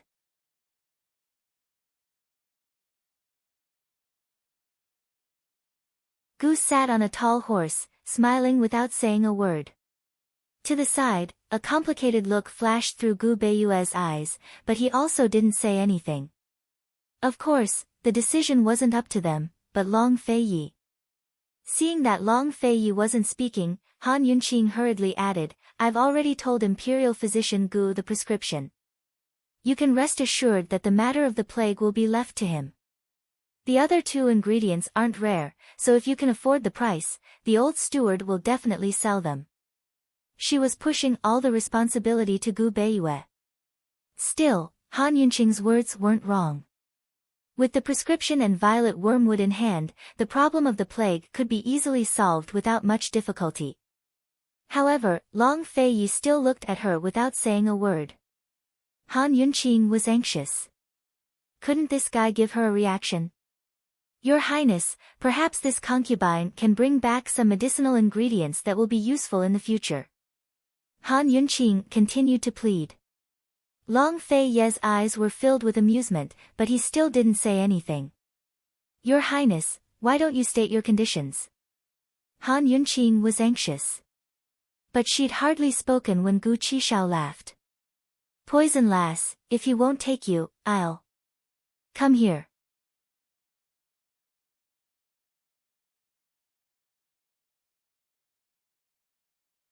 Chapter 178. With Gu's words, the already silent atmosphere became even more silent.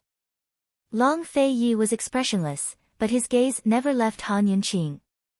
And Han Yunqing, after begging for so long, her patience was about to run out. She really wanted to rely on Gu immediately. But when she saw Long Fei's deep, serene eyes, she couldn't bring herself to take a step. Instead, she glanced resentfully at Gu Qishao. Unexpectedly, with just one glance, Long Fei Ye's gloomy eyes turned even colder. Han Yunqing instantly felt a murderous aura rising. They were only husband and wife in name. Although he did restrain her to abide by his so-called womanly virtues, it was not to the extent of restricting her freedom. Why was he so serious and fierce? Alright, she would not get involved with them. It was not like she did not have legs. After they left, she would feel more at ease going alone. Han Yunqing ignored Gu Qishao and chuckled. Then I won't go. Your Highness, take care of yourself on the road. Unexpectedly, Long Feiyi stretched out his hand and said coldly, get on first. Wait until this prince has thought it through, then I will tell you what conditions I want. Han Yunqing was clearly the one who asked him to state his conditions, but at this moment, she suddenly felt like she had been cheated. Could she not go? Before she could think about it, Long Feiyi grabbed her shoulders and gently lifted her up onto the horse as if he was carrying something. Just like when they first arrived, he tied her up in his arms. However, unlike the previous time, this time, he only held the reins with one hand and the other domineeringly rubbed her waist, as if declaring ownership. He hugged her very tightly. Han Yunqing could feel the warmth and roughness of his large hands through her clothes. In that moment, she felt unwell and did not care about anything else. Gu glanced at her and chuckled disdainfully. He rode his horse away.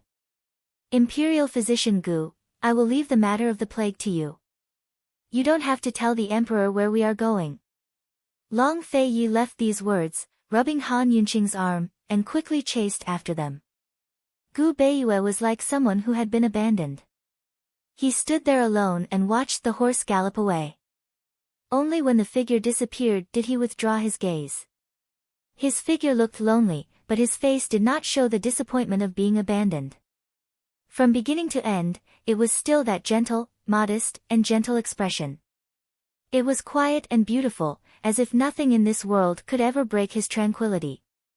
He took out the violet wormwood from the glass bottle and looked at it seriously. He muttered to himself, it was picked not long ago. His familiarity with medicinal herbs far exceeded anyone's imagination. When he first saw the violet mugwort, he was already suspicious. Now, he was even more certain that this violet mugwort had just been plucked from the soil not too long ago. It should not have been more than 2 hours ago. Within a radius of 100 miles, other than the Medicine Ghost Valley, where else could grow purple wormwood? Or perhaps, where else could it be so coincidental that it was growing? Carefully putting the violet mugwort back into the glass bottle, Gu Beiyue smiled thoughtfully. He turned back to look at the Medicine Ghost Valley, but he did not turn back. Instead, he mounted his horse and left. In order to concoct the antidote for the poisonous plague, he still needed a large amount of dragon sunflower and heavenly fragrant grass. He needed to select the best quality among them to be the main medicinal ingredient. The violet mugwort was only the catalyst. He left the Medicine Ghost Valley just like that. Probably only he knew where to find so many dragon sunflower and heavenly fragrant grass. After Gu Beiyue returned to the imperial capital, he immediately concocted the antidote. Poisonous plagues were different from ordinary illnesses. Ordinary illnesses required a recovery period. Even if there was medicine, it might not be completely cured. Poisonous plagues, on the other hand, could be cured as soon as the antidote arrived. There was no need to drag things out. Within a few days, the poison plague was more or less under control. Of course, Gu Beiyue didn't tell Emperor Tianhui where Long Feiyi and Han Yunqing had gone. But after this incident, Emperor Tianhui would never let Han Yunqing off so easily. He couldn't get rid of Long Feiyi for now, but no matter what, he had to find a way to get rid of Han Yunqing first. This woman who dared to challenge his authority. By now, Han Yunqing's group had already reached the gates of Medicine City. The city gates were large enough to rival the gates of the capital city. They were lofty and grand, but also had a simple and unadorned feel to them. On the way, Han Yunqing learned quite a bit about Medicine City. Medicine City occupied a large area, and its soil was perfect for growing medicinal plants. Not only were there large quantities of medicinal plants, but most of them were of the highest quality. Every household in the city bought and sold medicinal plants for a living. Most of the plants were grown by their own families, but some were resold from others. No matter if they were common or rare ingredients, there was a wide variety of them. In other words, Medicine City was Cloud Realm Continent's largest warehouse for medicinal plants. Supposedly, 2/3 of the world's medicinal plants came from this city. The three most famous families in Medicine City were the Mu, Wang, and Xia clans. They controlled more than half of the city's medicinal plants. In the center of Medicine City, there was a forest of the highest quality medicinal plants that the three families controlled together. Just like how the cleverest housewife couldn't cook without rice, no matter how good one's medical skills were, it was all for naught if there were no medicinal plants to use. Thus, although Medicine City's reputation and status weren't as high as medical cities, the people here were still inextricably linked to those from Medical City. Han Yunqing walked into Medicine City and smelled the pleasant scent of medicinal plants in the air. She couldn't help but wonder if she could find any information about Lady Tianxin in Medical City. Would she be able to find out more about her in Medicine City? Of course, she didn't want to let Long Fei Yi and Gu know too much about her poison skills this time, especially Long Fei Yi, who'd questioned her poison skills multiple times. It was already evening, so they entered an inn to settle down before making plans. Gu seemed to be very familiar with the place, because the innkeeper greeted him as soon as he entered. "Seventh young master, long time no see. Give me 3 of the best rooms. I want them quiet," Gu said with a chuckle. The innkeeper glanced at Long Fei Yi and Han Yunqing, then immediately took out 3 keys to the heavenly rooms. Unexpectedly, Long Fei Yi only took one with an expressionless face. He held Han Yunqing's hand with the other and went upstairs without saying anything. Needless to say, even Han Yunqing didn't react to Long Fei Yi's actions and almost went to take the keys as well. They were husband and wife, so it was only right for them to stay in the same room. However, they'd never stayed together before. Seeing his large hand holding her small one, Han Yunqing obediently followed without saying anything. The innkeeper was puzzled. "Seventh young master, this," Gu licked his lips with interest and continued to chuckle. "What's this about? This young master only wants 2 rooms. The one next door is empty. I'm afraid it'll be noisy." "Then do you want an empty room on the other side as well?" the innkeeper hurriedly asked. It would be a waste if he didn't take advantage of this nouveau riche. Unexpectedly, the originally smiling Gu's beautiful face immediately darkened. Without a word, he took the keys and went upstairs, leaving the innkeeper bewildered. By the time Gu Qishao went upstairs, Long Fei's room was already shut. Inside the room, Long Fei Yi was brewing tea by himself. Han Yunqing looked at him and then at the small bed, the corners of her mouth twitching. What did Long Fei Yi mean by this? She thought that Long Fei Yi would explain something, but unexpectedly, Long Fei Yi poured a cup of tea for her without saying anything. Since he didn't explain, she naturally didn't ask. Everything could be discussed at night. Long Fei Yi didn't plan to go downstairs to eat. After resting for a while, he called for the waiter to send the food into the room. Unexpectedly, just as the waiter delivered the food, Gu followed in. He sat down casually and ordered the waiter, "Add another pair of chopsticks and bowls." Long Fei Yi didn't stop him and asked mildly, "What do you plan to do with the Mu family's herbal tea tree sapling?" Gu was very direct and answered with one word, "Steal." Han Yunqing almost spat out the soup in her mouth. Steal the Mu family's treasure. So this guy actually brought them here to be thieves. If Poison Lass has other ideas, I'd be very happy even if you don't steal. Gu laughed. Han Yunqing rolled her eyes and continued eating. Long Fei Yi, on the other hand, was calm. Why steal? Is there no other way? That herbal tea tree sapling was stolen by the Mu family a few days ago.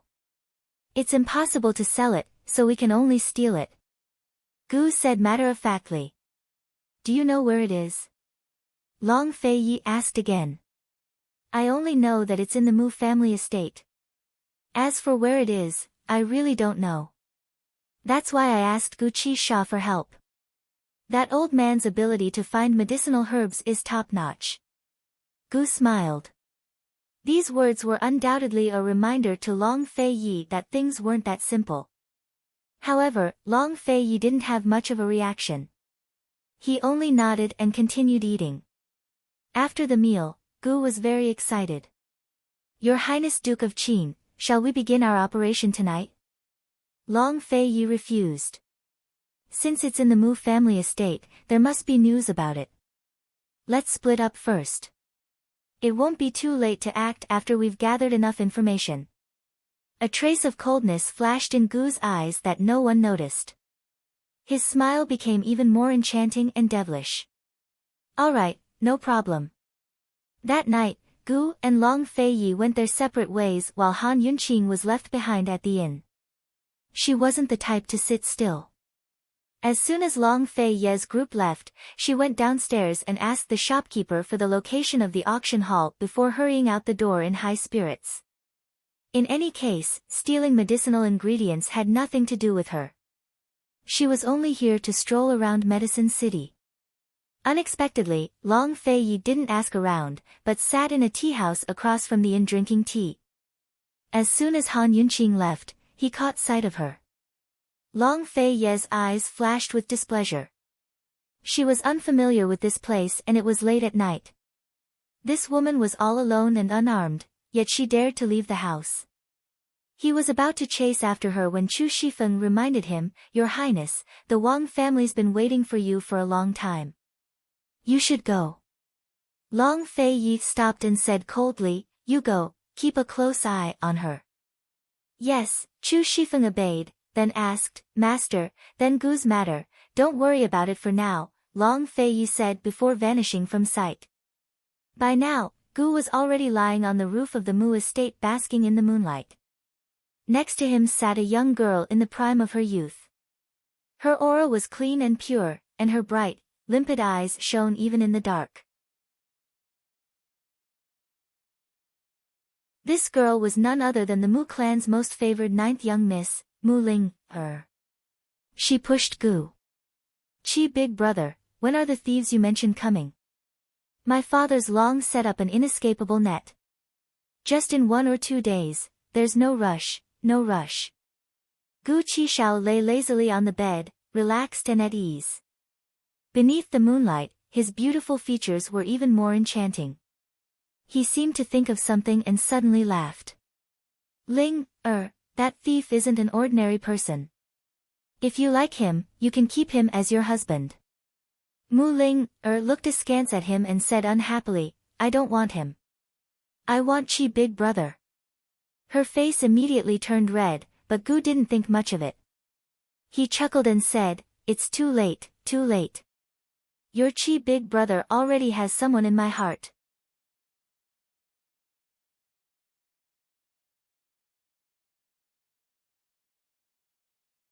Chapter 179.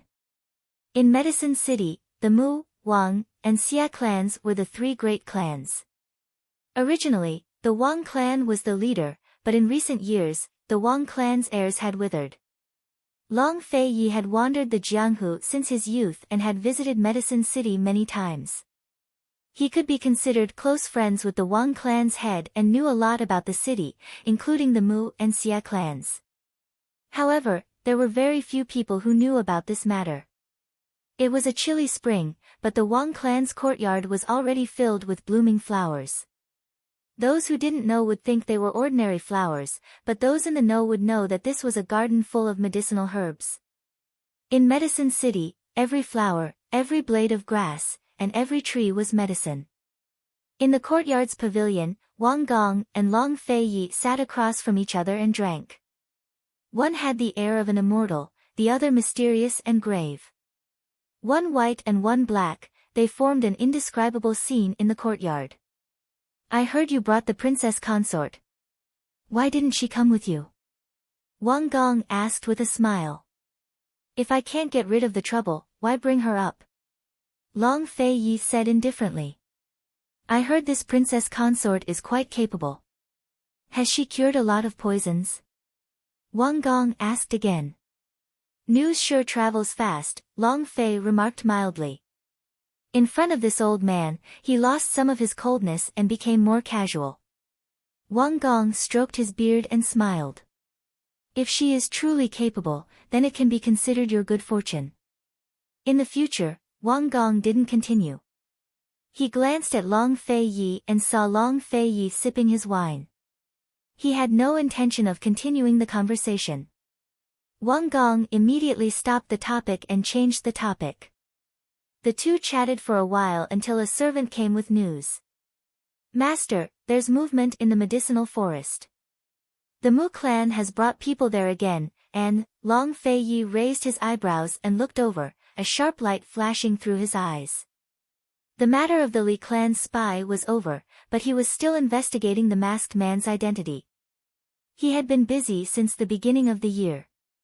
Not to mention that the masked man was most likely a high-ranking member of the Northern Li royal family and had an even bigger conspiracy behind his back. Long Fei Yi could not swallow the fact that he had kidnapped Han Yunqing. Han Yunqing had said that in order to concoct the 10,000 snake poison, there must be 3 rare poisons, rosemary, bamboo green, and xiaoxiang. Those who had these 3 herbs were either from a medical family or a pharmaceutical family. Unfortunately, his investigation led him all the way to Medicine City. With the help of the Wang clan, his investigation led him to the Mu clan. The Mu family had sold a lot of rosemary, bamboo green, and xiaoxiang in the past 2 years.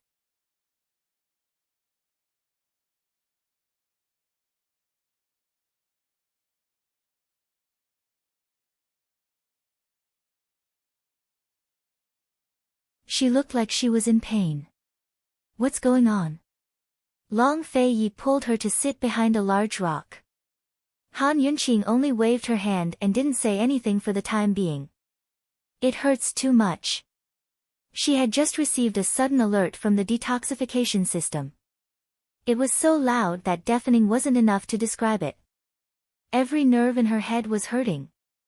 Under normal circumstances, the detoxification system's alert was "du-du-du-du." It would only appear when there was poison, but the detoxification system couldn't distinguish the specific poison. Also, the louder the sound, the more severe the poison. That sound was so loud just now. Who knew what was in front of them? Long Fei Yi looked at her, and a trace of worry flashed across his eyes. He asked again, "Are you okay?" Han Yunqing pulled at her ears to ease the pain. She then said in a low voice, "We should be there soon. There's a strong poison, but I don't know what kind of poison it is."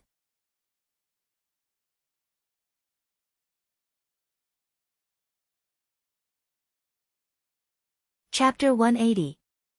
There was a highly toxic poison in front of them. Whether it was the concentration or the quantity, it was extremely large, but the detoxification system couldn't tell what kind of poison it was. There was no doubt that in front of them was the forbidden medicinal pool that Long Fei Yi had mentioned. Long Fei Yi covered his face and personally covered Han Yunqing's face as well. Holding her hand, they quietly dodged between the large rocks and gradually entered the heart of the forest. Soon, they saw a light in front of them. Long Fei Yi held Han Yunqing's hand and hid behind a large rock. Han Yunqing carefully poked her head out to take a look and couldn't help but gasp. She saw that there really was an oval-shaped pool in front of them. The area wasn't large, only the size of 2 wells. There were all kinds of plants growing inside, and large patches of leaves poked out of the water like a lotus pond. Heavens, these were all poisons, newly cultivated poisons. No wonder her detoxification system almost exploded her ears.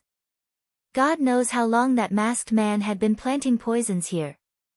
The pool was surrounded by lanterns, but there was no one in sight. "Where is he?" Han Yunqing whispered. Long Fei Ye's attention was focused on the surrounding forest and didn't answer. He just casually pulled Han Yunqing's head back and pressed it down. Han Yunqing suddenly struggled, but who knew that at this time, a sharp voice suddenly came from the forest. "Who's there? They have a lot of people. Stay here and don't move," Long Fei Yi said in a low voice.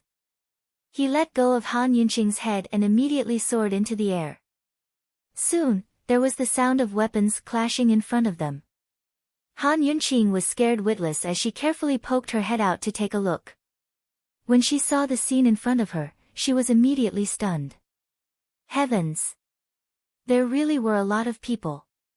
There were a total of 50 black-clothed assassins surrounding Long Feiyi. 1 against 50. What kind of joke was this? With such a number of people, they could squeeze Long Feiyi to death. However, Han Yunqing soon discovered that her worries were unnecessary. The black-clothed assassin couldn't get close to Long Feiyi. Long Feiyi, who was at a disadvantage in terms of numbers, had the upper hand in terms of speed. His swordsmanship couldn't be described as flowing clouds or flowing water. It was simply as fast as lightning. His moves couldn't be seen clearly at all. One could only see his sword rise and fall, and several black-clothed assassins fell one after another. Han Yunqing exclaimed in amazement. She was secretly glad that she did not become enemies with this man. Otherwise, she would not be able to sleep peacefully at night. His swordsmanship was simply heaven-defying. After a short while, the side of the medicinal pool was filled with dead and injured people. Out of the 50 black-clothed assassins, only a dozen were left. They retreated one after another, not daring to move forward. At this moment, 2 men walked out of the dark forest. One of them was a skinny old man dressed in green. He had a pointy mouth and monkey cheeks. One look and you could tell that he was a meticulous ghost. The other was tall and proud. He was dressed in black and wore a green mask with fangs on his face. Only his mouth was exposed. His gaze was so fierce that it was enough to make people ignore his terrifying mask and focus only on his eyes. It's him, the masked man. He looked disdainfully at Long Feiyi and coldly said, "Useless things. This sovereign will give you one last chance." This sovereign wants to see his face. As soon as his voice fell, the dozen black-clothed assassins surrounded him again. This time, it was different from the previous time. Because this time, Han Yunqing's detoxification system gave off more than 10 alarms. They wanted to use poison. Moreover, the poison used by each black-clothed assassin was different. A few of the poisons were poisonous powders. As long as one breathed in, one would be poisoned. This masked man was too much of a bully. Han Yunqing was burning with anxiety. How could she warn Long Feiyi? This fellow's swordsmanship was powerful, but he didn't have any immunity to poison. As long as he wasn't careful, he would be poisoned. Han Yunqing was restless. She wanted to stand up a few times. However, Long Feiyi had long sensed that something was wrong. He held his sword with one hand and his other hand behind his back. He wasn't as relaxed as before. His eyes were filled with vigilance. Suddenly, 5 black-clothed assassins closed in on Long Feiyi. Long Feiyi's sword flashed and 5 lives were lost. He wanted to retreat in an instant. But who knew that these 5 people were actually human sandbags? When the 5 of them fell, the poisonous powder scattered around Long Feiyi's surroundings.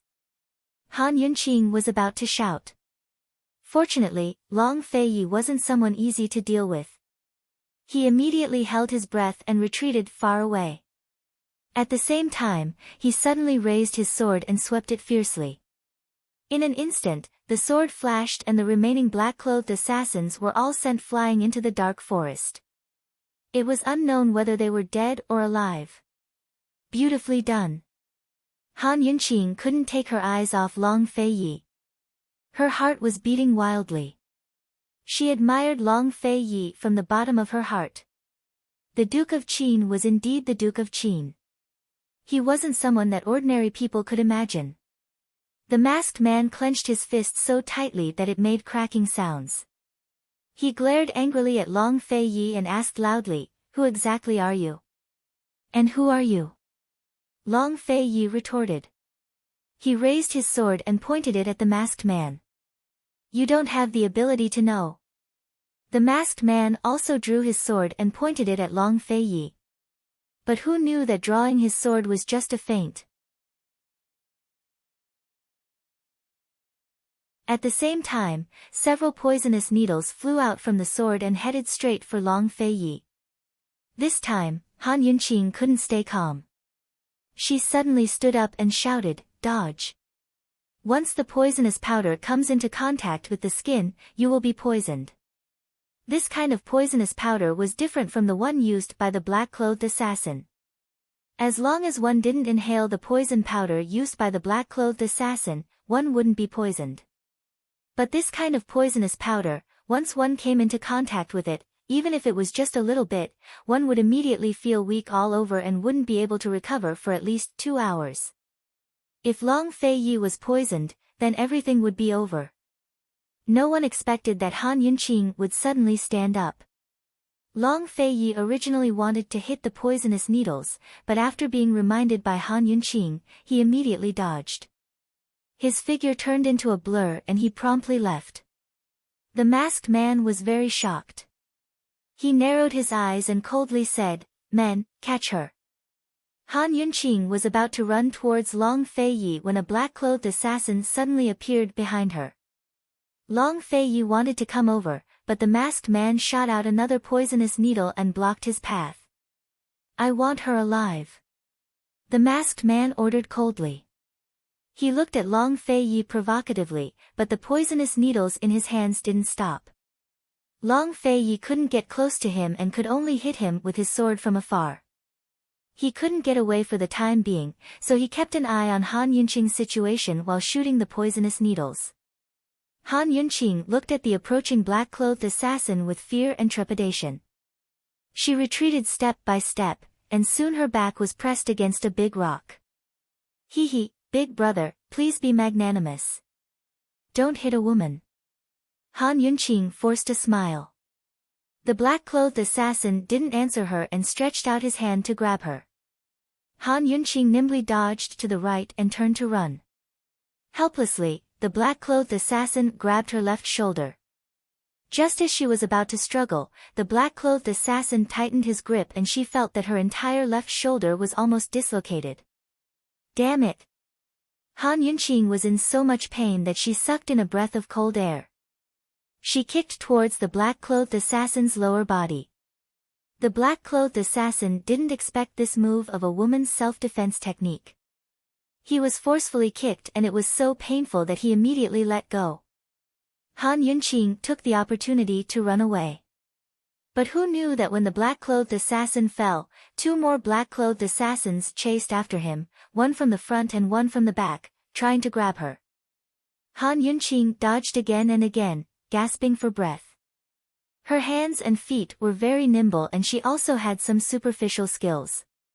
But how could she be a match for professional assassins? If it wasn't for the masked man saying to keep her alive, the black-clothed assassins would have drawn their swords and killed her, right? Once again, she was forced to the side of the big rock and gradually had no way to retreat. Suddenly, a black-clothed assassin stretched out his hand and wanted to pull off her mask. Damn it, Long Fei Yi brought her here to help, not to be a burden and even more not to expose her identity. Wait a minute, she was here to help. Han Yunqing seemed to have suddenly thought of something. She quivered and immediately took the initiative. She suddenly stretched out her hand and fiercely slapped the black-clothed assassin's hand. "Ah!" The black-clothed assassin screamed and looked at Han Yunqing in shock. "What are you looking at? He's poisoned." Han Yunqing kicked over and directly kicked the black-clothed assassin down. The black-clothed assassin fainted on the spot and a poisonous needle pierced into the back of his hand. Han Yunqing's heart ached when she saw this. She was too agitated just now and accidentally wasted a lot of poisonous needles. Actually, 2 or 3 needles could have been taken care of. The other black-clothed assassin looked at his companion in disbelief. Taking this opportunity, Han Yunqing waved her small hand and scattered the poisonous pollen. The black-clothed assassin wanted to dodge, but it was already too late. Once the poisonous pollen touched him, his limbs immediately weakened and he fell to the ground. She stepped on the powerless black-clothed assassin and coldly said, "Are you the only ones who know how to use poison? I'll give you your master's poison." Although Madame Li's words had hurt her greatly, she was right. Those who were good at detoxification were the ones who knew how to use poison. How could Han Yunqing always forget that she knew how to use poison? Alright, although using poison went against a doctor's principle, she was going all out tonight. She was here to help Long Feiyi. After dealing with the two black-clothed assassins, Han Yunqing did not dare to delay and rushed towards Long Feiyi. However, very quickly, a group of black-clothed assassins came and surrounded her. After witnessing Han Yunqing's poison, this group of black-clothed assassins did not dare to underestimate her and all of them took out their long swords. Han Yunqing's face turned pale.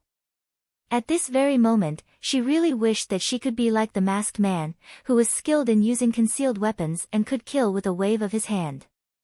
She knew how to use poison, and she knew all kinds of poisons. However, the way she used poison was completely child's play. Other than injecting needles and spraying poison, she did not know how to do anything else. Under the illumination of the lights, the blades of the swords shone so brightly that it almost blinded Han Yunqing's eyes. Very quickly, a long sword was placed on her neck from behind. Han Yunqing wanted to cry. In the end, she was still a burden.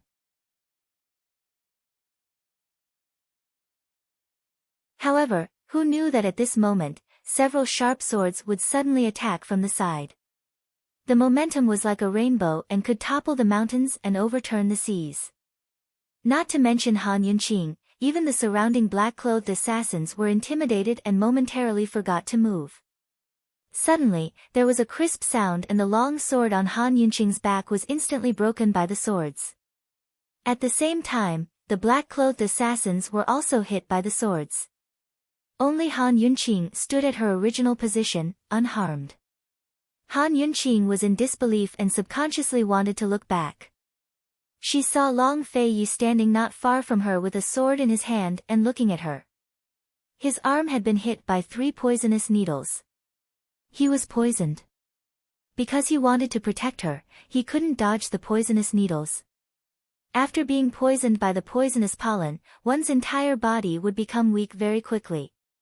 But why didn't she detect any signs of poisoning on this fellow's body? At this moment, the masked man was also looking at Han Yunqing. The 3 of them were in a deadlock. Everyone wanted to move but no one moved. The atmosphere instantly became tense. Unexpectedly, Long Feiyi's legs suddenly went soft and he fell down on one knee. Seeing this, Han Yunqing was even more puzzled. They were not far away and she was completely sure that Long Feiyi wasn't poisoned. Presumably, the poisonous needles on his arm didn't really pierce into his skin and the poisonous powder didn't directly touch his skin. Although she was shocked, Han Yunqing kept the shock in her heart. She didn't show it and pretended to be anxious as she ran towards Long Feiyi. However, the masked man said faintly, "Stop right there."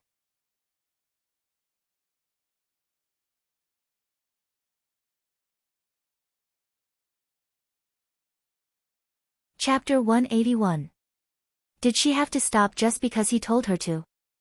Han Yunqing didn't care and continued to move forward. However, the masked man instantly closed in on her and didn't allow her to escape. He pressed down on her shoulder with one hand and ruthlessly tore off her mask with the other. Once he saw Han Yunqing's clean little face, the masked man laughed. "You can smell the poison of the pollen from such a distance." With such great ability, this senior was still wondering who it was. "So it's really you. Let go of me." Han Yunqing struggled and grabbed his arm. The masked man was in an extremely good mood and let her grab him. Since Qin Wangfei has come, then this must be. As the masked man spoke, he turned around to look at Long Feiyi. However, who knew that at this moment, an ice-cold sword was suddenly pressed against his neck. It's Long Feiyi. He could actually still stand up. Could it be that he wasn't poisoned? How could it be the masked man didn't expect this. Unexpectedly, Han Yunqing had already seen that Long Feiyi wasn't poisoned. Her reaction was extremely fast. Taking advantage of the masked man's moment of distraction, she suddenly reached out and tore off his green face-fanged mask. Her body nimbly struggled and in an instant, she retreated far away. Han Yunqing was extremely nervous. However, she saw that under the mask, there was actually a shockingly handsome face. The contours of his facial features were deep as if they were deliberately carved by the heavens. He emitted a wild, arrogant, and insufferably arrogant aura of a king. On the corner of his right eyebrow, there was a blood-red eyebrow nail. Under the cover of his fine bangs, she couldn't see what kind of totem it was. It was mysterious and full of wildness. He didn't need to do anything. Just this face alone was enough to make people tremble in fear. Han Yunqing's heart was already beating wildly. Because of this face, it unconsciously sped up. The masked man didn't care about Long Feiyi's sword on his shoulder. He narrowed his eyes and stared at Han Yunqing coldly. Han Yunqing tightly grasped the green face-fanged mask. She only felt a murderous aura rise and subconsciously took 2 steps back. Han Yunqing, very good. The masked man's voice was full of threat. He actually ignored the threat behind Long Feiyi. Although Han Yunqing was timid, she hated this kind of threat. Unwilling to be outdone, she retorted, "If you can't even tell that he's not poisoned, you might as well quit the poison world as soon as possible." The masked man clenched his fists so tightly that his knuckles cracked. At this time, Long Feiyi's sharp sword was pressed against his neck as he slowly circled to the front. Just as Long Feiyi was about to see the masked man's face, a white fog suddenly emerged from the masked man's body. "Be careful of poison!" Han Yunqing cried out in alarm. Long Feiyi immediately dodged and landed beside Han Yunqing to protect her. However, in the blink of an eye, the masked man had already disappeared, leaving behind a large patch of dark red blood on Long Feiyi's blade. Long Feiyi had injured him quite badly, but in the end, he still managed to escape. Han Yunqing heaved a huge sigh of relief. That was a close call. If it wasn't for Long Feiyi's fake poisoning and her quick reaction, she probably would have been a burden tonight. "Do you remember his face?"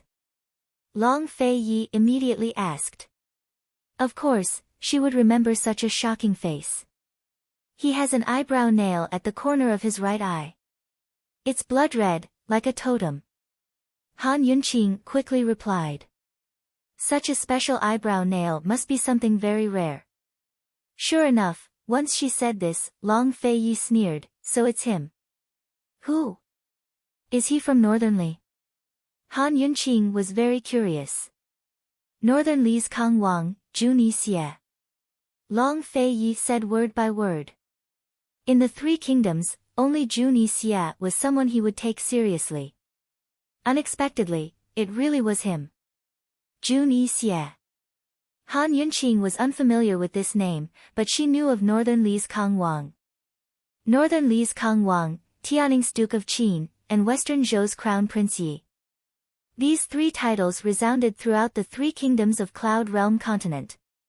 Everyone knew that the Kang Wang was domineering, the Qin Wang was cold, and Crown Prince Yi was ruthless. Han Yunqing had long met Crown Prince Yi of Western Zhou, Duanmu Bei, who was Princess Rongla's older brother, so she didn't think much of it.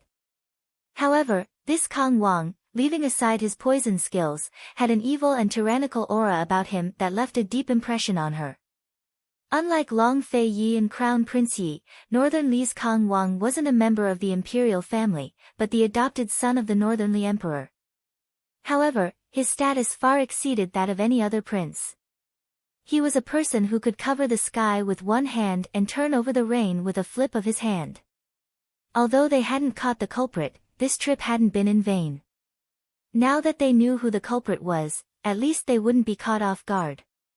The truth of the matter of the poison traitor had also come to light. Seeing Long Fei Ye's icy gaze, Han Yunqing thought to herself, Long Fei Ye definitely won't let this matter rest so easily. Long Fei Ye wiped away the bloodstains on his sword and sheathed it. He was about to pull out the poison needle from his arm when Han Yunqing hurriedly stopped him. Don't move, I'll do it. She took out a handkerchief and carefully wrapped it around the needle before slowly pulling it out. The poison on the needle was made of poisonous pollen.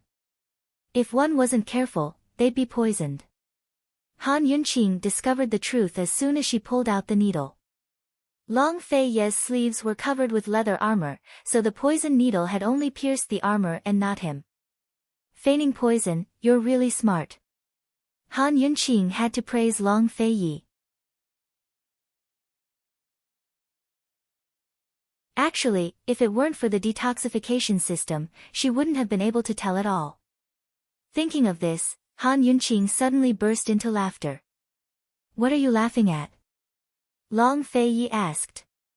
Majesty Kong must be racking his brains and still won't understand how I knew that you weren't poisoned. Han Yunqing was laughing, but Long Fei Ye unexpectedly said, he'll still look for you. As soon as he said this, Han Yunqing's laughter stopped abruptly. Majesty Kang's dangerous eyes appeared in the back of her mind, and she immediately felt a chill run down her spine. Alright, as the main culprit who tore off his mask, she was indeed very dangerous. Seeing Han Yunqing's deathly pale face, Long Fei Ye asked with interest, scared? Han Yunqing immediately put on a pious expression, her gaze burning as she looked at him with a pitiful look. With your highness here, Chinchia is not afraid of anything. Actually, her pitiful look was just an act. Was she trying to suck up to him? Long Fei Ye, who had always hated women who put on airs and pretended to be pitiful, actually didn't hate it. The corner of his mouth twitched slightly, as if he wanted to say something, but he didn't say anything. He avoided her gaze and walked towards the poison pool. Alright, Han Yunqing had long been used to this cold-faced fellow who was unmoved by force or persuasion. She resentfully shrugged her shoulders and followed him. In any case, she and Long Fei Ye were in the same boat. If she was kidnapped again, Long Fei Ye wouldn't be able to get anything out of it. This should be considered a type of fearlessness, right? The poison pool wasn't very big, and the water was very shallow, but the pool was filled with poisonous herbs. Long Fei Ye and Han Yunqing both frowned, their faces full of worry. The one in front of them was the biggest problem. Previously, when they were far away, the warning from the detoxification system was very loud. It could only mean that there was a high concentration of poison here, and it covered a large area. However, Han Yunqing still had to do a detailed scan to analyze the specific situation. Although she didn't know what kind of poison it was, the detoxification system could still differentiate which ones were poisonous and how deep the poison was. The results of this analysis shocked Han Yunqing. There's an unknown poison in the pool water. The toxicity of these plants is still very, very weak.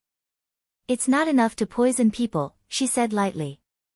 Although he knew that Han Yunqing's poison skills were very powerful, Long Fei Ye still couldn't help but be curious after hearing what she said. How did you know? I smelled it. My nose is very sensitive to poison. Han Yunqing smiled. Even she herself felt that this reason was extremely ridiculous, but no one could doubt her words. A trace of suspicion flashed past Long Fei Ye's eyes, but he didn't pursue the matter. So, the Sanfua Majesty still doesn't have any new varieties.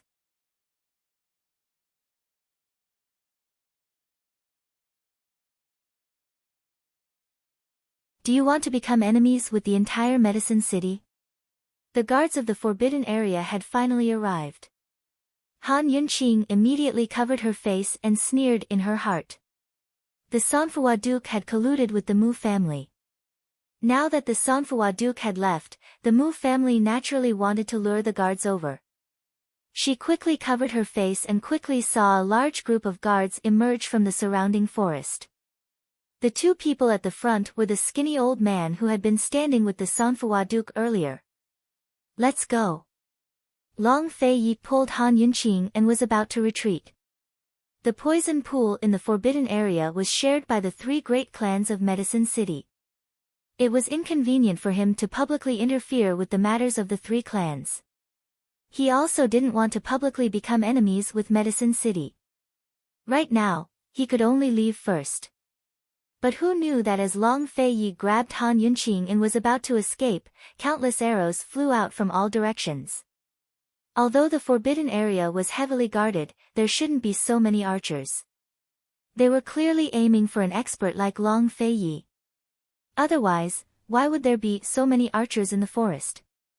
Damn it, this must be the Sanfua Duke's instigation. Note to the readers, the identity of the black-clothed men has been revealed. To see the Sanfua Duke Jun Yixie's illustration, please follow Jean Mo's public WeChat account, Jimomo 2015. Reply, Sanfua Duke, and you will see it.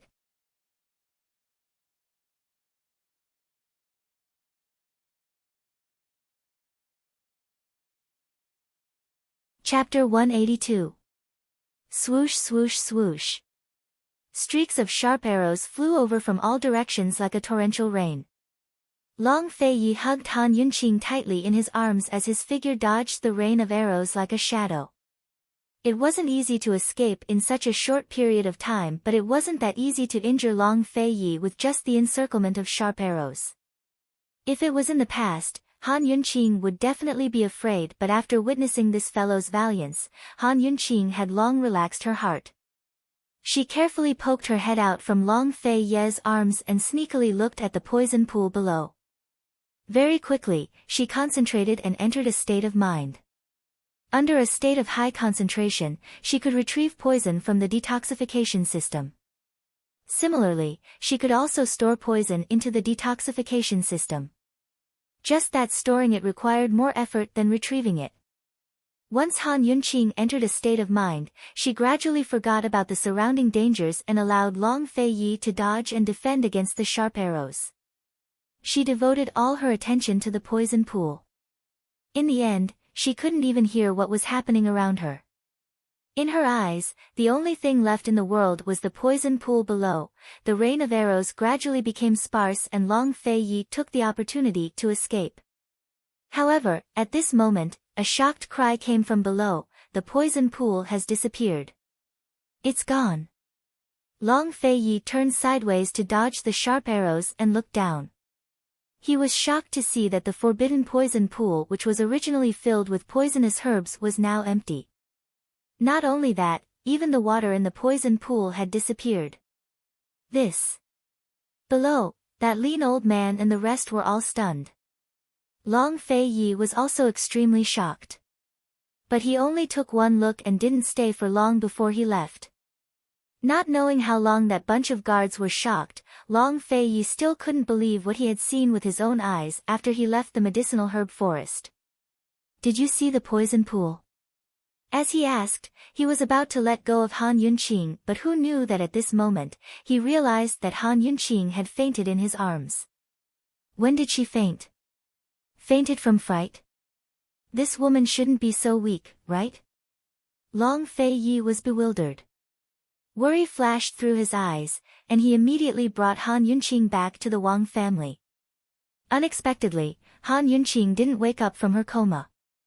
Wang Gong sought out all the doctors in Medicine City, but no one could diagnose what was wrong with Han Yunqing. There was no illness, pain, or injury, and his pulse was normal. He was just a little tired, but he shouldn't have been unconscious for so many days. As for being poisoned, Long Fei-yi did not believe that this woman would be poisoned and not wake up. In the past few days, the three clans of Alchemy City held several secret meetings to discuss the matter of the forbidden poison pond in the medicine forest. Long Fei-yi wasn't mistaken that night. The poisonous herbs and water in the pond had indeed disappeared into thin air. Wang Gong went there personally and saw that the poison pool was empty. Duke of Qin, this matter is truly strange. Wang Gong stroked his beard and sighed. Since the Mu family had colluded with the Sanfua king, they must have known that Long Fei-yi and Han Yunqing had barged into the forbidden area. Wang Gong didn't expose the fact that the Mu family had colluded with the Sanfua king to use the poison pond, and the Mu family didn't know about the relationship between Long Fei Yi and Wang Gong. They only said that there were two masked men who had barged in that night. As for their identities, they didn't disclose it. The three clans increased the security of the medicine forest.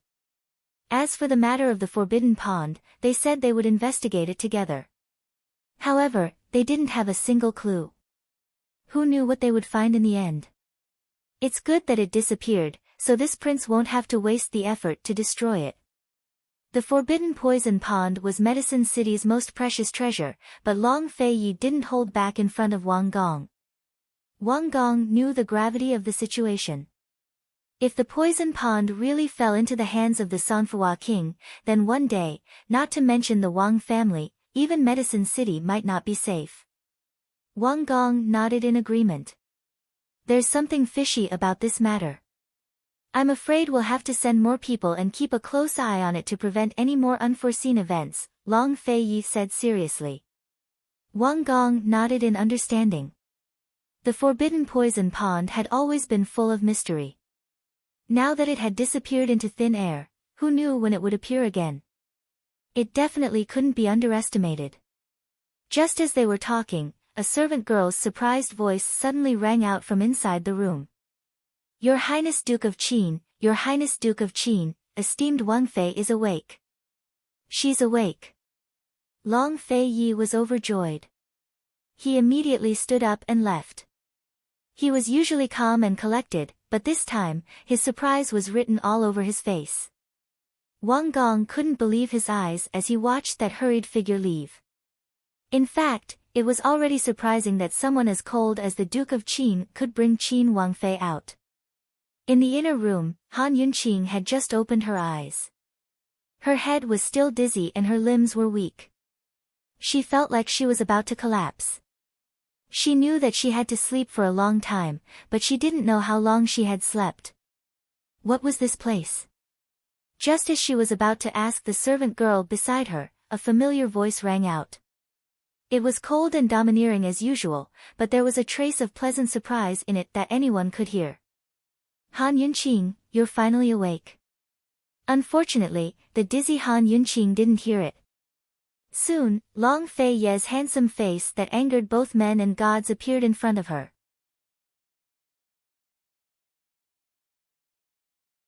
Han Yunqing grinned and smiled with a pale face.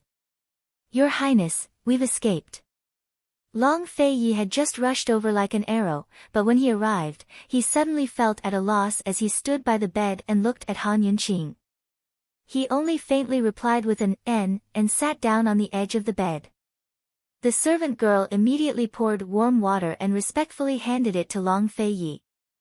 Long Fei Yi casually took it, but after taking it, he didn't know what to do. Your Highness, Wang Fei hasn't had a drop of water for the past few days. She needs to drink some warm water before eating. This servant will go and bring some millet porridge over. The servant girl hurriedly retreated as she spoke. Feed her water, Long Fei didn't reply, but he quickly helped Han Yunqing up so that she was leaning against his arm. Then he held the water to her lips. His movements were very unfamiliar, as if it was his first time serving a patient like this. However, his arms were very strong and steady. Han Yunqing was still dizzy. After sleeping for so many days, she was thirsty and hungry. When she saw the warm water, her heart burned with anxiety. She immediately gulped it down, but after a few mouthfuls, she choked. Pft, cough cough. With this choking and spitting, she immediately spat out a mouthful of saliva onto Long Fei Ye's hand. Seeing this, Han Yunqing immediately shut her mouth. She was instantly clear-headed. Although her throat hurt so much that she wanted to cough, she still made muffled sounds. Her face was deathly pale. One had to know that the Most Honorable His Highness Duke of Qin had mysophobia. And it was a serious case of mysophobia. Unexpectedly, Long Fei Yi put down the cup and hurriedly had Han Yunqing lower her head. He patted Han Yunqing's back and said unhappily, cough hard. Why are you holding it in? Do you want to die? Didn't he dislike it? Han Yunqing couldn't hold it in and coughed heavily. After coughing for a long time, she finally coughed out the water stuck in her throat. Once her breathing was smooth, she had no more strength. She collapsed in Long Fei Ye's arms. She was extremely weak. She looked at Long Fei Ye like a child who had done something wrong. She looked at him timidly and was about to apologize, but Long Fei Ye had her lean against the pillow and went to wash his hands. Han Yunqing swallowed the words of apology that were about to come out of her mouth. She silently looked at Long Fei Ye. She couldn't see his face, only his cold profile. His brows were slightly furrowed, as if he was a little disgusted. He washed for a long time and was very serious. Actually, it was good enough that he didn't push her away on the spot. However, she didn't know why, but looking at Long Fei Ye so focused on washing his hands, Han Yunqing felt an indescribable sense of loss. After wiping his hands clean and looking at his well-maintained hands, a complicated look flitted across Long Fei Ye's eyes.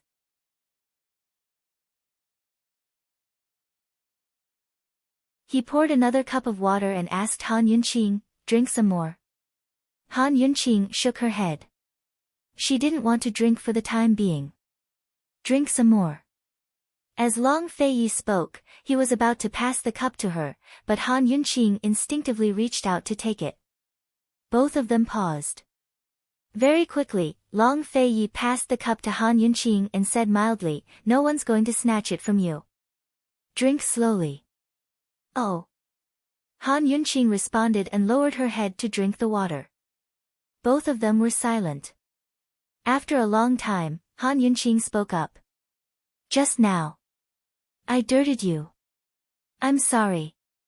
Long Fei Ye responded with a faint and didn't say anything else. However, Han Yunqing felt annoyed for no reason. Even she didn't understand why.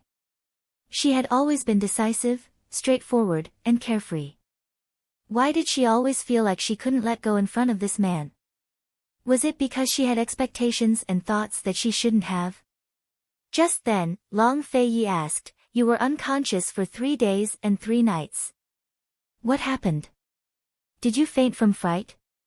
With the change of topic, Han Yunqing felt much more at ease. She looked up and pretended to be shocked. 3 days and 3 nights. What happened? Why did you faint? Long Fei Ye asked again. "I don't know either. I didn't dare to look up when I saw so many sharp arrows. I don't know why, but I felt a little uncomfortable breathing. After that, I don't remember what happened." Han Yunqing was especially serious. In other words, he was hugging her too tightly and she fainted from suffocation. Long Fei Ye stared straight at Han Yunqing. "That's it? Goodness, this guy wasn't so easy to fool." Han Yunqing stuttered. Actually, when this concubine was suffocating, this concubine pushed your highness a few times. But your highness was busy dodging those sharp arrows and didn't notice. Your highness's grip was too strong, so this concubine couldn't break free." There wasn't any other meaning behind her words. She was saying that he was hugging her too tightly. Hearing this, Long Fei Ye's gaze wasn't as wanton as before. Han Yunqing snickered inwardly. Was this considered taking liberties with the Duke of Qin? She wouldn't admit it even if she was beaten to death. She wasn't that daring. She struck while the iron was hot and said, "Your Highness, did this concubine really faint for 3 days and 3 nights? This concubine couldn't have contracted some strange illness, right? What did the doctor say?" "Rest first. I'll have the doctor come take a look at you later." Long Fei Ye finally withdrew his scrutinizing gaze. "Your Highness, then the matter of the Forbidden Area's poison pool, how should we deal with it?" Han Yunqing probed. Long Fei Ye told her about the strange matter and the 3 great patrician families' arrangements. "It's so strange.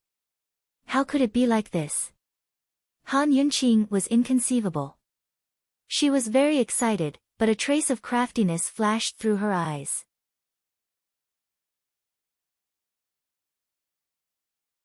She was probably the only one in the entire world who knew why it was like this. Your pool was strange in the first place. The three great patrician families couldn't explain it either. However, it's still a good thing that it's disappeared, Long Fei Yi said indifferently. If the pool water and poisonous herbs hadn't disappeared into thin air, he also wouldn't have known how to deal with them. After all, they were Medicine City's most precious treasures. Destroying them wasn't easy.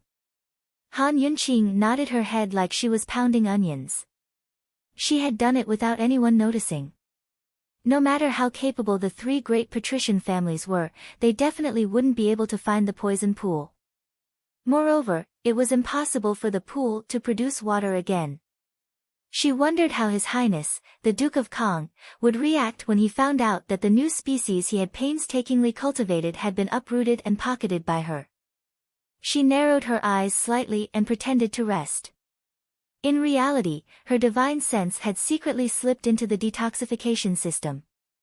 Only when she saw that the poison pool water and poisonous herbs were all hidden inside did she relax. Her trip to Medicine City this time really wasn't in vain. She didn't have enough energy to try to activate the detoxification system's program to analyze the poison water and poisonous herbs. However, since it was all in her bag, she wasn't in a hurry. Han Yunqing didn't know how much of a surprise the poison water and poisonous herbs had brought her. Of course, this was a story for another time. After resting for a day, Long Fei Yi and Han Yunqing finally returned to the inn. At this time, Gu had been looking for them until he was almost in despair. You're tuning in to the Blissful Bookshelf YouTube channel. We're so grateful for your support, and don't forget to subscribe to join us on this incredible journey through captivating stories. Your generosity through donations truly makes a world of difference, as it's the primary source of revenue that allows me to expand and enhance this channel for you. Thank you from the bottom of my heart for being a part of this adventure.